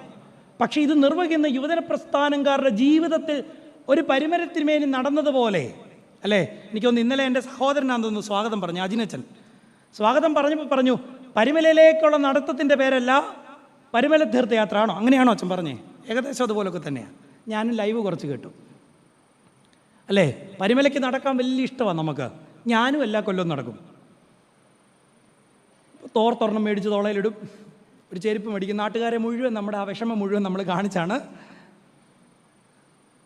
അവിടെയാണ് പരിമലയിലേക്കുള്ള നടത്തത്തിൻ്റെ പേരല്ല പരിമല തീർത്ഥയാത്ര. പരിമല തിരുമേനി നടന്നതുപോലെയുള്ള നടപ്പിൻ്റെ പേരാണ് പരിമല തീർത്ഥയാത്ര. അങ്ങനെയെങ്കിൽ എൻ്റെ മുഖം അന്വേഷിപ്പിനെന്ന് യഹോവയായ ദൈവം തന്നെ പറഞ്ഞതിൻ്റെ കാരണം എന്നാ? ദൈവം നമ്മളിൽ നിന്ന് ആഗ്രഹിക്കുന്ന രണ്ടാമത്തെ ഒരു വലിയ ക്വാളിറ്റി, അല്ലെങ്കിൽ ഒരു വലിയ സത്യമുണ്ട്. എന്താണെന്ന് വെച്ചാൽ, നമ്മളെല്ലാം ദൈവത്തിൻ്റെ കരങ്ങളിലേക്ക് നോക്കുന്നവരാ, അറിഞ്ഞോ അറിയാതെയോ. We are just seeking his hands, what he can do. അവൻ എന്താണ് ചെയ്യാൻ കഴിയുന്നത്, അല്ലേ? നിങ്ങളെന്നോട് സത്യസന്ധമായിട്ട് പറയും, നിങ്ങൾ അങ്ങനെയല്ലേ പള്ളി പ്രാർത്ഥിക്കുന്നത്? നമുക്കൊരുപാട് ആവശ്യങ്ങളുണ്ട്. ഞാൻ തന്നെ മുമ്പേ പറഞ്ഞു, എൻ്റെ ആട് ഒരുപാട് ആവശ്യങ്ങൾ നമുക്കുണ്ട്. അതുകൊണ്ട് നമ്മൾ പലപ്പോഴും കർത്താവിൻ്റെ കൈകളിലേക്കാണ് നോക്കുന്നത്, പ്രവർത്തിക്കാൻ കഴിയുന്ന അവൻ്റെ കൈകളിലേക്ക്. Seek his hands. എന്നാൽ കർത്താവ് പറയുകയാണ്, not my hands but my face. എന്താണ് അതിൻ്റെ അർത്ഥം എന്ന് ചോദിച്ചാൽ, ഹൂ ഹീസ്, അവനാരെന്ന് ബോധ്യപ്പെടേണ്ടതിന് അവൻ്റെ മുഖത്തേക്ക് നോക്കണം. ഒരു കഥ പറയാം. കുഞ്ഞുങ്ങളെ എല്ലാവരെയും രാജാവ് കൊട്ടാരത്തിലേക്ക് ക്ഷണിച്ചു, കൊട്ടാരം കാണാൻ. കുഞ്ഞുങ്ങൾക്ക് വലിയ കൗതുകമായി. OVVസിലെ കുഞ്ഞുങ്ങളെല്ലാം കൊട്ടാരം കാണാൻ പോയി. കൊട്ടാരം കണ്ടിങ്ങനെ അത്ഭുതം കോരി കുഞ്ഞുങ്ങളിങ്ങനെ നിൽക്കുമ്പം രാജാവ് പറഞ്ഞു, പിള്ളേരോട് പറഞ്ഞു, ഞാൻ നിങ്ങൾക്കൊരു ഓഫർ തരാം. എന്താണ് ഓഫർ? നിങ്ങളിവിടെ ഓടിച്ചെന്ന് കെട്ടിപ്പിടിക്കുന്ന സാധനങ്ങളൊക്കെ നിങ്ങൾക്ക് സ്വന്തമായിരിക്കും എന്ന് പറഞ്ഞു. നമ്മുടെ പിള്ളേരല്ലേ, വെറുതെ വിടുവോ? രാജാവിൻ്റെ കിരീടം ചൊങ്കോലും തൊട്ടിരിക്കുന്ന സിംഹാസനം വരെ അമ്മമാർ പിടിച്ചു. എന്നാൽ ഓട്ടിസം ബാധിച്ച സാധാരണ കുഞ്ഞുങ്ങളുടെ ബുദ്ധി നിലവാരമില്ലാത്തൊരു കുഞ്ഞെന്നാ ചെയ്യുന്നതെന്നറിയാവോ? ഓടിച്ചെന്ന് രാജാവിനെ അങ്ങ് വട്ടം കെട്ടിപ്പിടിച്ചു. ഇതിലാർക്കാണ് ബുദ്ധി? രാജാവ് പോന്നാൽ ഖജനാവ് പോരുമെന്ന ബോധ്യമുള്ളവനായിരുന്നു യഥാർത്ഥ ബുദ്ധിമാൻ. നമ്മളെങ്ങനെയുള്ളവരാ? നമ്മൾ ആവശ്യങ്ങളുടെ മേൽ മാത്രം. ഞാൻ പറഞ്ഞ് തേഞ്ഞത്, എന്നാലും അത് അന്വർത്ഥമാകുന്നൊരു കഥയാണ്. ഞാൻ അടുത്തുള്ള ഒരു പള്ളി പ്രസംഗിക്കാൻ പോയി, കുർബാനയോട് ചേർന്നായിരുന്നു. അപ്പം ഞാൻ ഒരു അവിവാഹിത പട്ടക്കാരനായതുകൊണ്ട് കറുത്തകുപ്പായം കുരിശും ധരിച്ചിട്ടുണ്ട്. അപ്പം എന്നെ മൊത്തത്തിൽ കണ്ടിട്ടൊരു കടമറ്റം കത്തനാർ എഫക്റ്റ് ഉണ്ട്. അപ്പോൾ ഈ പ്രസംഗമൊക്കെ കഴിഞ്ഞ് കുറേ ആളുകൾ ഇങ്ങനെ തലയൊക്കെ വെച്ച് പ്രാർത്ഥിക്കാനായിട്ട് വന്നു. അപ്പം അടുത്ത് വന്നവരോടൊക്കെ ഞാനിങ്ങനെ പ്രാർത്ഥനാവശ്യങ്ങൾ ചോദിച്ചു. അപ്പം കുറേ ചെറുപ്പക്കാരതിനകത്തുണ്ട്, നല്ല സുമുഖരായ ചെറുപ്പക്കാർ. അപ്പോൾ അവരെല്ലാം വന്ന് പറഞ്ഞ ഇതാണ്, അച്ഛാ കല്യാണം നടക്കാൻ അച്ഛനൊന്ന് പ്രാർത്ഥിക്കണം. അക്കൂട്ടത്തിൽ വളരെ സുമുഖനായ വെള്ളയിട്ട നല്ല സുമുഖനായ ഒരു ചെറുപ്പക്കാരൻ കടന്നു വരുന്നുണ്ട്. അവൻ്റെ കയ്യിൽ ഒരു സ്വർണത്തിൻ്റെ ചെയിൻ ഉണ്ടായിരുന്നു. അവൻ ദൂരെ നിന്ന് വന്നപ്പോഴേ സ്പ്രേയുടെ മണം അടിച്ചപ്പോഴേ എനിക്ക് കാര്യം മനസ്സിലായി. അവനൊരു ഗൾഫുകാരനാണ്. ദുബായിൽ ജോലിയുള്ള 33 വയസ്സുള്ള ഒരു എഞ്ചിനീയർ. അവൻ എന്നോട് പറഞ്ഞു, എൻ്റെ കൊച്ചച്ചാ, എൻ്റെ പൊന്നച്ചാ, അച്ഛൻ്റെ സർവ്വശക്തി എടുത്തൊന്ന് പ്രാർത്ഥിക്കണം, പെണ്ണ് കിട്ടിയിട്ടില്ല. അപ്പം ഞാൻ അവനോട് ചോദിച്ചു, ഞാൻ ആർക്കും കല്യാണം ആലോചിക്കാറില്ല, അധികം കെട്ടിച്ചിട്ട് പോലുമില്ല, പേടിയാണ്. ഞാൻ അവനോട് ചോദിച്ചു, എന്താ ഡിമാൻഡ്? അപ്പോൾ അവൻ എന്നോട് പറഞ്ഞു, പ്രത്യേകിച്ച് ഡിമാൻഡൊന്നും ഇല്ല, കാണാൻ നല്ലതായിരിക്കണം, നല്ല കുടുംബമായിരിക്കണം, അത്യാവശ്യം വിദ്യാഭ്യാസം വേണം, ദൈവഭയം ഉണ്ടായിരിക്കണം. ഞാൻ എൻ്റെ കഴുത്തേ കിടന്നത് അടിക്കുരിശെടുത്ത് കാണിച്ചിട്ട് അവനോട് ചോദിച്ചു, ഇങ്ങനെ ഒരെണ്ണത്തിനെ കണ്ടിരുന്നേ പിന്നെ ഞാൻ ഈ കുരിശ് വിട്ടുകൊണ്ട് നടക്കുമായിരുന്നോ? പ്രാർത്ഥിക്കാൻ നമുക്കെല്ലാവർക്കും എന്തുണ്ട്? മറ്റേ തിരിയുടെ പരസ്യം പോലെ പ്രാർത്ഥിക്കാൻ നമുക്കെല്ലാവർക്കും ഒരുപാട് കാര്യങ്ങളുണ്ട്. നമ്മൾ എവിടെ ഓർത്തേ, യഥാർത്ഥത്തിൽ ക്രിസ്തുവിനെ ആഗ്രഹിച്ചിട്ട് ദേവാലയത്തിലേക്ക് വന്ന എത്ര പേര് ഇതിനകത്തുണ്ട്? എൻ്റെ ആത്മാവിനെ തൊടുന്ന, എൻ്റെ ജീവിതത്തിന് കൂട്ടുപോരുന്ന, അതല്ലേ പഴയ നിയമത്തിലെ ഏറ്റവും മനോഹരമായൊരു ഫ്രൈസ് ഏതാന്ന് ഞാൻ പറയും, പകൽ മേഘസ്തംഭമായും രാത്രിയിൽ അഗ്നിത്തൂണായും. വെട്ടം കൊടുത്തു എന്നുള്ളതല്ല, 24 മണിക്കൂറും എന്നെ പൊതിഞ്ഞു നിൽക്കുന്ന ഒരു നിതാന്ത സാന്നിധ്യമായി എൻ്റെ ദൈവം എൻ്റെ കൂടെയുണ്ട് എന്ന് പഴയ നിയമത്തിലെ ജനം പറഞ്ഞ വാക്കാണത്. പകൽ മേഘസ്തംഭമായും രാത്രിയിൽ അഗ്നിത്തൂണായും ഒരു ദൈവം എൻ്റെ കൂടെ ഉണ്ടായിരുന്നു. നമ്മൾ എത്ര പേര് ഇതിനു വേണ്ടി പ്രാർത്ഥിച്ചിട്ടുണ്ട്? നമ്മൾ പ്രാർത്ഥിച്ചു ഒരുപാട് കാര്യങ്ങൾക്ക് വേണ്ടി. അവിടെയാണ് seek my face not my hands എന്ന് പറയുന്നിടത്ത് ദേവാലയം രണ്ടാമത് യഹോവയായ ദൈവം ആവശ്യപ്പെടുന്ന രണ്ടാമത്തെ കാര്യം, എൻ്റെ മുഖം അന്വേഷിപ്പീൻ. അതിന് പുതിയ നിയമത്തിലൊരു ഉദാഹരണം ഞാൻ പറയാം. വിശുദ്ധ യോഹന്നാന്റെ സുവിശേഷം 4-ാം അധ്യായം അതിൻ്റെ 48 മുതലുള്ള വാക്യങ്ങളിൽ നമ്മൾ കാണുന്നുണ്ട്, ഒരു രാജഭൃത്യൻ യേശുവിനെ സമീപിക്കുന്നു. അവൻ്റെ മകൻ മരിക്കാറായി കിടക്കുന്നു. ഒരു ശതാധിപൻ വേറെ ഉണ്ട്, ക്ലാഷായി പോകരുത്. ക്ലാഷൊന്നും ആകത്തില്ല, ഞങ്ങൾക്ക് അങ്ങനെ വേദപുസ്തകം വായിച്ച് ശീലമില്ലാത്ത ക്ലാഷൊന്നും ഞങ്ങൾക്ക് പ്രത്യേകിച്ച് അങ്ങനെയാണോ? വേദപുസ്തകം കൊണ്ടുവന്നവർ എത്ര പേരുണ്ട്? ഞാൻ കോട്ടയംകാരനാണെങ്കിലും വടക്കൻ ഭദ്രാസനങ്ങളിൽ സേവനം അനുഷ്ഠിക്കുന്നവരാണ്. അച്ഛാ, പറ്റുകയാണ് ഇവരെ ടൂറിന് കൊണ്ടുവരേണ്ട ഒരു സ്ഥലമുണ്ട്. എവിടെയാണെന്നറിയോ? പെരുമ്പാവൂർക്ക് കൊണ്ടുവരണം. രാവിലെ വരണം, വണ്ടി വിളിച്ച് പെരുമ്പാവൂർ. അവിടെ വന്നാൽ കാണാം, പണിക്ക് വന്ന ബംഗാളിയുടെ കയ്യിൽ പോലും എന്നാ കാണും? ഒരു കൈക്കോട്ട് കാണും. ഇനി ഞാൻ കൂടുതൽ വല്ലതും പറയണോ? അച്ഛൻ ടൂറിന് വിളിക്കുകയാണെങ്കിൽ വരണം, മീൻ പാറയുന്ന കഞ്ഞി ഞാൻ തരാം. ഈ വേദഭാഗം സുപരിചിതമാണെന്ന് ഞാനങ്ങ് വിശ്വസിക്കുക. രാജഭൃത്യനാണ് വരുന്നത് തൻ്റെ മകൻ്റെ സൗഖ്യത്തിന് വേണ്ടി. അവൻ വന്നിട്ട് അവിടെ ചെയ്യുന്നൊരു കാര്യത്തിൽ പ്രത്യേകിച്ച് നമുക്ക് ചിന്തനീയമായ എന്തെങ്കിലും ഉണ്ടോ എന്ന് ചോദിച്ചാൽ നിങ്ങൾ പറയും, അങ്ങനെ പ്രത്യേകിച്ച് ഞങ്ങൾക്കൊന്നും. ഇത് നോബിനച്ചൻ കുത്തിയിരുന്ന ഭാവനയെ കണ്ടുപിടിച്ചതല്ല. സ്വർണ്ണനാവുകാരനായ ഈവാനിയോസ് യോഹന്നാൻ്റെ ഭാഷ്യം എഴുതിയതിപ്പം അതിനകത്ത് പറയുന്നൊരു വാക്യമാണ്, seek my face not my hands എന്നുള്ളതിന് മനോഹരമായ ഉദാഹരണമാണ്. എന്താണെന്ന് ചോദിച്ചാൽ, രാജഭൃത്യൻ വന്നിട്ട് പറഞ്ഞു, എൻ്റെ മകൻ മരിക്കാറായി കിടക്കുക, അതുകൊണ്ട് എന്ത് ചെയ്യണം? നീ വേഗത്തിൽ എൻ്റെ ഭവനത്തിലേക്ക് വരണം. ഏറ്റവും പയ്യെ നടന്ന ഒരു മനുഷ്യൻ്റെ പേരാണ് കർത്താവ്. 3 miles an hour എന്ന് പറഞ്ഞൊരു പുസ്തകം തന്നെയുണ്ട്. ഏറ്റവും പതുക്കെ നടന്നൊരു മനുഷ്യൻ. അവിടെയാണ് പറയുന്നത്, എൻ്റെ മകൻ മരിക്കാറായി കിടക്കുകൊണ്ട് നീ എത്രയും പെട്ടെന്ന് എൻ്റെ വീട്ടിലേക്ക് വരണം. ഇങ്ങനെ തൻ്റെ മകൻ മരിക്കാറായതുകൊണ്ട്, എൻ്റെ പൈതൽ മരിക്കാറായതുകൊണ്ട് നീ അതിവേഗത്തിൽ വന്ന് അവൻ മരിക്കുന്നതിന് മുമ്പ് എനിക്കൊരു സൗഖ്യം വേണമെന്ന് ശഠിക്കുന്ന രാജഭൃത്യനെ വേദപുസ്തകം പരിചയപ്പെടുത്തുമ്പം യോഹന്നാൻ തൻ്റെ സുവിശേഷത്തിലൂടെ പറഞ്ഞവതരിപ്പിക്കുന്നത് ഇങ്ങനെയാണ്. കർത്താവ് അവനോട് പറയാതെ പറയുന്നൊരു കാര്യം, മകൻ മരിച്ചു പോയാൽ അവന് ജീവൻ തരാൻ കഴിയുന്നൊരു കർത്താവാണ് ഇവിടെ നിൽക്കുന്നതെന്ന് നീ എന്തുകൊണ്ട് മനസ്സിലാക്കുന്നില്ല? ഇതാണ് കർത്താവിൻ്റെ പ്രതികരണം. ഇവൻ്റെ ആഗ്രഹം മരിക്കുന്നതിന് മുമ്പ് എന്തെങ്കിലും ചെയ്യണമെങ്കിൽ, കാരണം അത്രയ്ക്ക് മാത്രമേ അവൻ ക്രിസ്തുവിനെ മനസ്സിലാക്കിയുള്ളൂ ഒരു വൈദ്യൻ എന്ന നിലയിൽ. അവിടെയാണ് അവന് മരണത്തിനപ്പുറം ജീവൻ പ്രദാനം ചെയ്യാൻ കഴിയുന്ന സൃഷ്ടാവായ ദൈവമാണ് നിൽക്കുന്നതെന്ന ബോധ്യം ആ സമൂഹത്തിലെ ആ മനുഷ്യനുണ്ടായിട്ടില്ല. നമുക്കും ഇല്ലാതെ പോകുന്ന ബോധ്യം ഇതാ, നമ്മുടെ ദൈവം ആരാ? നമ്മുടെ ദൈവം നമ്മൾ നനയ്ക്കുന്നതിലും ഉദ്ദേശിക്കുന്നതിലും ആഗ്രഹിക്കുന്നതിനും ഉപരിയായി പ്രവർത്തിക്കുന്ന ദൈവമാണ്. അവിടെ നിങ്ങൾ എന്നോട് ചോദിച്ചേക്കാം, അങ്ങനെയെങ്കിൽ ഞങ്ങളുടെ ജീവിതത്തിൽ ഒന്നൊഴിയാതെ കാര്യങ്ങളിങ്ങനെ ഞങ്ങൾക്ക് പ്രതിസന്ധികളായിട്ട് വരികയാണ്. എത്ര പ്രാർത്ഥിച്ചിട്ടും ജീവിതത്തിൽ മാറ്റങ്ങളുണ്ടാകുന്നില്ല. ഈ പ്രവർത്തിക്കുന്ന ദൈവം എവിടെ ഉറങ്ങിപ്പോയോ? ഇല്ലേ? ഇങ്ങനെ ചിന്തിച്ച അനേകർ വേദപുസ്തകത്തിലുമുണ്ട്. അവിടെയാണ് ദൈവത്തിൻ്റെ സമയം നമ്മുടെ സമയമല്ല. ഈ പ്രസംഗം യൂട്യൂബിൽ വരുന്നതുകൊണ്ടുള്ള ഒരു വലിയ ബാധ്യത എന്താണെന്ന് ചോദിച്ചാൽ, ഇത് കേട്ട് കുറേ ആളുകൾ, ഒരു പരിചയമില്ലാത്ത ആളുകൾ നമ്മളെ വിളിക്കും. ഞാനതിൽ ആനന്ദിക്കുന്ന ഒരു മനുഷ്യനും കൂടിയാണ്. എന്തിനാണെന്ന് ചോദിച്ചാൽ, ഒരു പരിചയമില്ലാത്ത മനുഷ്യരാണ്, പക്ഷെ സഹോദരങ്ങളെപ്പോലെ പറയുന്നൊരു കാര്യം വെച്ചാൽ പ്രാർത്ഥിക്കണം. ഒരുപാട് പ്രാർത്ഥനാ വിഷയങ്ങൾ ഇങ്ങനെയുണ്ട്, ഒരുപാട് സങ്കടകരമായ പ്രാർത്ഥനാ വിഷയങ്ങളുണ്ട്. എങ്ങനെ പരിഹരിക്കുമെന്ന്, ഞാൻ ആ സ്ഥാനത്തായിരുന്നെങ്കിൽ എങ്ങനെ മറികടക്കുമെന്ന് എനിക്കറിയാത്ത പ്രാർത്ഥനാ വിഷയങ്ങൾ. ഞാൻ രാത്രിയിൽ ഇവാനിസ് തിരുമേനിയുടെ ഒരു ശിഷ്യനായതുകൊണ്ട് കൊന്ത നമസ്കാരം നിർവഹിക്കും. ഞാൻ ആ സമയത്തൊക്കെ ഇവരെ ഓർത്ത് പ്രാർത്ഥിക്കും. പക്ഷെ കുറേ പ്രാർത്ഥിച്ചിട്ടും ചിലരുടെ ഈ അത്യാഹിതമായ സാഹചര്യങ്ങളെ ഓർക്കുമ്പോൾ ഞാൻ കർത്താവിനോട് ചോദിച്ചിട്ടുണ്ട്, എന്തേ ഇതിനൊരു മാറ്റം വരുത്തി കൊടുക്കാത്തത്? അവിടെ എനിക്ക് ദൈവം തന്ന ഉത്തരം ഇതാണ്: പ്രാർത്ഥനാ വിഷയങ്ങൾക്ക് ചിലപ്പോൾ മാറ്റം ഉണ്ടാകത്തില്ല, ശടിച്ചിട്ട് കാര്യമില്ല. പക്ഷെ പ്രാർത്ഥിച്ച് നമുക്കൊരു മാറ്റം ഉണ്ടാകും, നിശ്ചയം. പ്രാർത്ഥനാ വിഷയങ്ങൾക്ക് മാറ്റമുണ്ടായെന്ന് വരത്തില്ല, പക്ഷെ പ്രാർത്ഥിച്ച് നമുക്കൊരു മാറ്റം നിശ്ചയമായും ഉണ്ടാകും. അതിൻ്റെ ഏറ്റവും വലിയ തെളിവാണ് ഈ മഹാപരിശുദ്ധൻ. ജീവിതത്തിൽ തനിക്ക് വേണ്ടി തന്നെ ഒന്നും യാചിക്കാത്ത, അച്ഛനത് ഓർമ്മപ്പെടുത്തി. പരിമലത്തിരുമേനിയുടെ കബറടക്ക സമയത്തെ ഫോട്ടോ നിങ്ങൾ കണ്ടിട്ടുണ്ടോ? ഇത് പരിമലത്തിരുമേനിയാണോ എന്ന് നമ്മൾ ആശങ്കപ്പെടുമാറ് ജീവിതത്തിൽ സ്വന്തം ശരീരത്തെ ക്ഷീണിപ്പിക്കുകയും ആത്മാവിനെ പ്രശോഭിപ്പിക്കുകയും ചെയ്തൊരു മനുഷ്യൻ പറയാതെ പറഞ്ഞ പൊരുളിതാ. ചിലപ്പം പ്രാർത്ഥനാ വിഷയങ്ങൾക്ക് മാറ്റമുണ്ടായെന്ന് വരത്തില്ല, പ്രത്യേകം പ്രാർത്ഥിച്ച് എനിക്ക് എൻ്റെ ദൈവം മുമ്പാകെ അവനൊരു മാറ്റം തരും. അതിനെന്ത് ചെയ്യണം?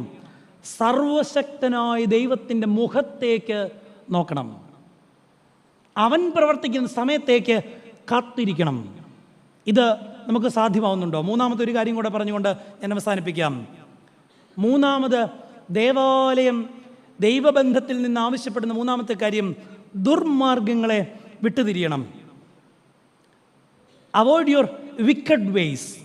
ദുർമാർഗങ്ങൾ എന്തായിരിക്കാം? ഈ ദുർമാർഗങ്ങൾ എന്ന് പറയുമ്പോൾ നമ്മൾ വിചാരിക്കും വ്യഭിചാരം ചെയ്യരുത്, കൊലപാതകം ചെയ്യരുത്, ഇതൊക്കെയാണ് ദുർമാർഗങ്ങൾ. ആണോ? ഇത് മാത്രമാണോ? ഞാനതിന് ഉദാഹരണമായിട്ട് എടുക്കുന്ന പഴയ നിയമത്തിലെ ഒരു പുസ്തകമാണ്. ഇത് കേൾക്കുമ്പോൾ നിങ്ങൾ വിചാരിക്കും, എൻ്റെ അച്ഛാ കേട്ട് ഞങ്ങൾ മടുത്തതാ. യോനായുടെ പുസ്തകമാണ്. ഓ, ഞങ്ങളിതെത്ര കേട്ടതാ. കേട്ടിട്ട് കാര്യമല്ലോ ഉണ്ടോ? നമ്മൾ എത്രയോ വർഷമായി യോനായെ കുറ്റം പറയാൻ തുടങ്ങിയിട്ടല്ലേ? ഞാൻ തന്നെ എല്ലാ 3 നോമ്പിലും പുള്ളിയെ ഒരു 10 കുറ്റം. പക്ഷേ യോനായെ കുറ്റം പറയുന്ന നമ്മൾ ഈ നിനിവ ജനത്തെക്കുറിച്ചൊന്ന് പഠിക്കണം. യഹോവയായ ദൈവം തൻ്റെ പ്രവാചകനായ യോനായോട് പറഞ്ഞു, നീ നിനിവയിലേക്ക് ചെന്ന് അതിന് വിരോധമായി പ്രസംഗിക്കുക. ഞാൻ തുടക്കത്തിൽ എൻ്റെ പ്രസംഗം പറഞ്ഞപ്പോൾ നിങ്ങളെ കുറ്റപ്പെടുത്തി പറഞ്ഞപ്പോൾ തന്നെ ഇഷ്ടപ്പെടാത്ത പലരും ഇതിനകത്തിരിപ്പുണ്ട്, ഇല്ലേ? അതറിഞ്ഞുകൊണ്ടാണ് ഞാൻ പറഞ്ഞത്. എന്നാലും എനിക്കുള്ളിൽ ഒരു ചെറിയ പേടി ഉണ്ട്. ഞാൻ എൻ്റെ വണ്ടി അങ്ങ് മാറ്റിക്കൊണ്ടിട്ടിട്ടാണ് വന്നേ. കാരണം ഈ തുമ്പമണ്ണിലെങ്ങാണ്ട് പണ്ട് ഒരാൾ ഒരച്ചെന്ന് പറയുന്നു, ഒരച്ഛൻ്റെ കാറ്, ഈ പള്ളിയല്ല, തുമ്പമൺ ഭദ്രാസനത്തിൽ. ഉണ്ട്. എന്നോട് ഒരു അപ്പച്ചൻ പറഞ്ഞു, അങ്ങ് മാറ്റിയിട്ടാൽ മതി എന്ന് പറഞ്ഞു. നിനിവ ജനത്തിൻ്റെ ഏറ്റവും വലിയ പ്രത്യേകത, അവരുടെ ഏറ്റവും വലിയ എൻ്റർടൈൻമെൻറ്റ്, വിനോദം എന്താണെന്ന് അറിയാവോ? മറ്റൊരുവൻ്റെ വേദന കണ്ട് കൈയടിക്കുക എന്നുള്ളതായിരുന്നു. കളോസിൽ ഇൻസെൻസിറ്റിവിറ്റി എന്നൊരു വാക്ക് പറയുന്നുണ്ട്. ഞാനിത് ഈ അടുത്തിടെ തന്നെ മറ്റൊരു പ്രസംഗത്തിൽ ഉപയോഗിച്ചതാണ്. ഭീകരമായ നിർവികാരത നമ്മുടെ കുഞ്ഞുങ്ങൾക്കൊക്കെ ഇന്ന് അതുണ്ട്. എന്തുകൊണ്ടാണെന്നറിയാവോ? അവൻ 24 മണിക്കൂറും കളിക്കുന്ന ഗെയിം എന്നാ? കൊല്ലട കൊല്ലട, വെട്ടട, കൊല്ലട കൊല്ലട. ഇത് പറഞ്ഞ് അവൻ്റെ മനസ്സിനകത്ത് യാതൊരു നൈർമല്യവും ഹൃദയവിശുദ്ധിയും ഇല്ല. അതുകൊണ്ട് നമ്മൾ പേടിച്ച കുഞ്ഞുങ്ങളെ വളർത്തുന്നല്ലേ. ഞാനൊരു എൻജിനീയറിംഗ് കോളേജിൻ്റെ വാർഡനായിരുന്നു. എൻ്റെ തമ്പുരാൻ എന്നെ കാത്തുകൊണ്ട് ജീവനും കൊണ്ട് അവിടുന്ന് പോന്നാ. ഒരിക്കൽ രാത്രി 12:30 ഞാൻ ഹോസ്റ്റൽ വിസിറ്റ് ചെയ്യാൻ പോയി. കാരണം എനിക്ക് പ്രത്യേകിച്ച് വേറെ എൻ്റർടൈൻമെൻറ്റ്സ് ഒന്നും ഇല്ലാത്തതുകൊണ്ട് പിള്ളേരെ നോക്കാൻ പോയതാണ്. അപ്പം എൻ്റെ അപ്പൻ ഒരുവിധം ബ്രാൻഡൊക്കെ അടിക്കുന്ന പാർട്ടി ആയതുകൊണ്ട് സൈഡിൽ കൂടെ ഒരു ഇത് പോയാൽ ഞാൻ പിടിച്ചെടുക്കും. അപ്പോൾ രാത്രി ഇവന്മാർ കൂടി ഇരുന്നിട്ട് ഇടുക്കി ഗോൾഡ് വലിക്കാനായിട്ട് ശ്രമിക്കുക. ഞാൻ പിടിച്ചു. 6 പേരുണ്ട്. എന്നേക്കാൾ നല്ല ഒത്ത സൈസായ ജിമ്മിൽ പോകുന്നവന്മാരാ. പക്ഷേ എനിക്ക് ഈ ദേഷ്യം വന്നു കഴിഞ്ഞാൽ എന്നെ മൊത്തത്തിലങ്ങ് വിറയ്ക്കും. അപ്പം എനിക്ക് കൈ കൊണ്ടടിച്ചിട്ട് എൻ്റെ കൈ തരിച്ചതല്ലാതെ അവൻ യേശുന്നില്ല. ഞാൻ എന്നെ അടുത്ത് ദേഷ്യം സഹിക്ക വയ്യാതെ എൻ്റെ ചെരുപ്പൂരി ഞാൻ അവനെ അടിച്ചു. 2-3 എണ്ണത്തിന് കൊടുത്തു. രാത്രി മുഴുവൻ ഞാൻ അവന്മാരെ നിന്ന് വഴക്ക് പറഞ്ഞുകൊണ്ടിരിക്കുകയാണ്. ഞാൻ പറഞ്ഞു, നാളെ നേരം വെളുക്കുന്നുണ്ടെങ്കിൽ നീയൊക്കെ വീട്ടിൽ ഇരിക്കുമെന്ന് പറഞ്ഞു. സസ്പെൻഷൻ ഉറപ്പാന്ന് പറഞ്ഞു. അവന്മാരൊരു അക്ഷരം എന്നോട് മറുത്ത് പറയുന്നു. അവന്മാരൊരു തോണ്ടിയാൽ താഴെ വീഴാനുള്ള ആളേ ഉള്ളൂ ഞാൻ. ഒരക്ഷരം എന്നോട് ഇവന്മാർ മറുത്ത് പറയുന്നു. ഇതൊരു ഒക്ടോബർ മാസം അവസാന കാലം. ഞാൻ പരിമലയ്ക്ക് പോകാനായിട്ട് തയ്യാറെടുക്കുക.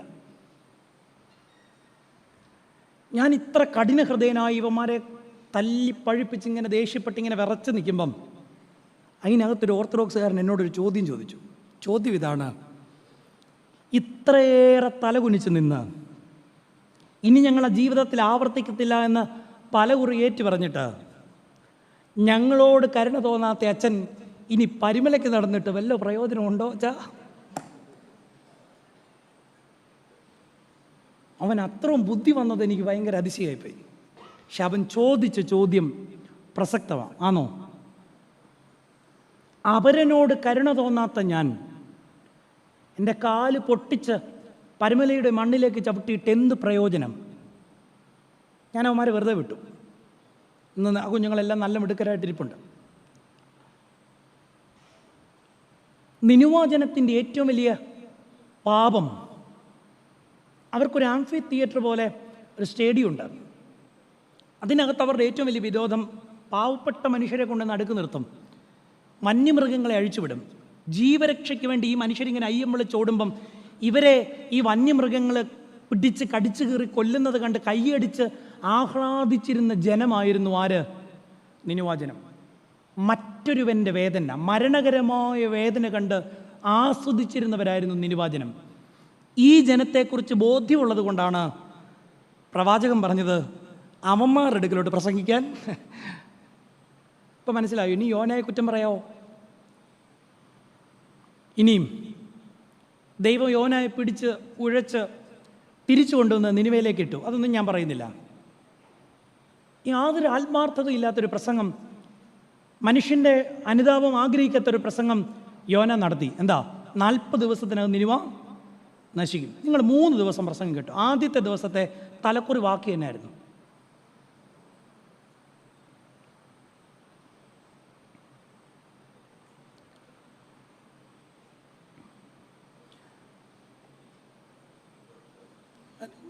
ഇതിനകത്ത് യാതൊരു ആശ്ചര്യമില്ല. നമ്മളെല്ലാം ഓർത്തഡോക്സുകാരല്ലയോ? ഏതായാലും ഒരു 4-5 സ്പീക്കർ വെച്ചത് നന്നായി. നാട്ടുകാരുടെ കിടക്കപ്പുറത്ത് കളഞ്ഞിട്ട് നമ്മൾ ചൊവ്വായില്ലെങ്കിലും നാട്ടുകാർ മുഴുവൻ അടുത്ത കൊല്ലം കഴിയുമെങ്കിൽ ഇതെല്ലാം ഇതിൻ്റെ ചെവിയിലോട്ട് തന്നെ. നിനുവാജനത്തോട് ആദ്യം പറഞ്ഞ ഒറ്റ പ്രസംഗം, 40 ദിവസത്തിനകം നിനുവ നശിക്കും. നമ്മൾ ഇത്രയും വർഷം ഈ പരിമലത്തിന് വേണ്ട കൺവെൻഷൻ കേട്ട് നമുക്ക് മാറ്റം ഉണ്ടായിട്ടുണ്ടോ? സത്യസന്ധമായിട്ട് പറ. വന്നിരുന്നിട്ടുണ്ട്, വികാരിയച്ചന്മാർ മാറി മാറി ഇരുന്നിട്ടുണ്ട്, പ്രസംഗിച്ചവരും മാറി മാറി.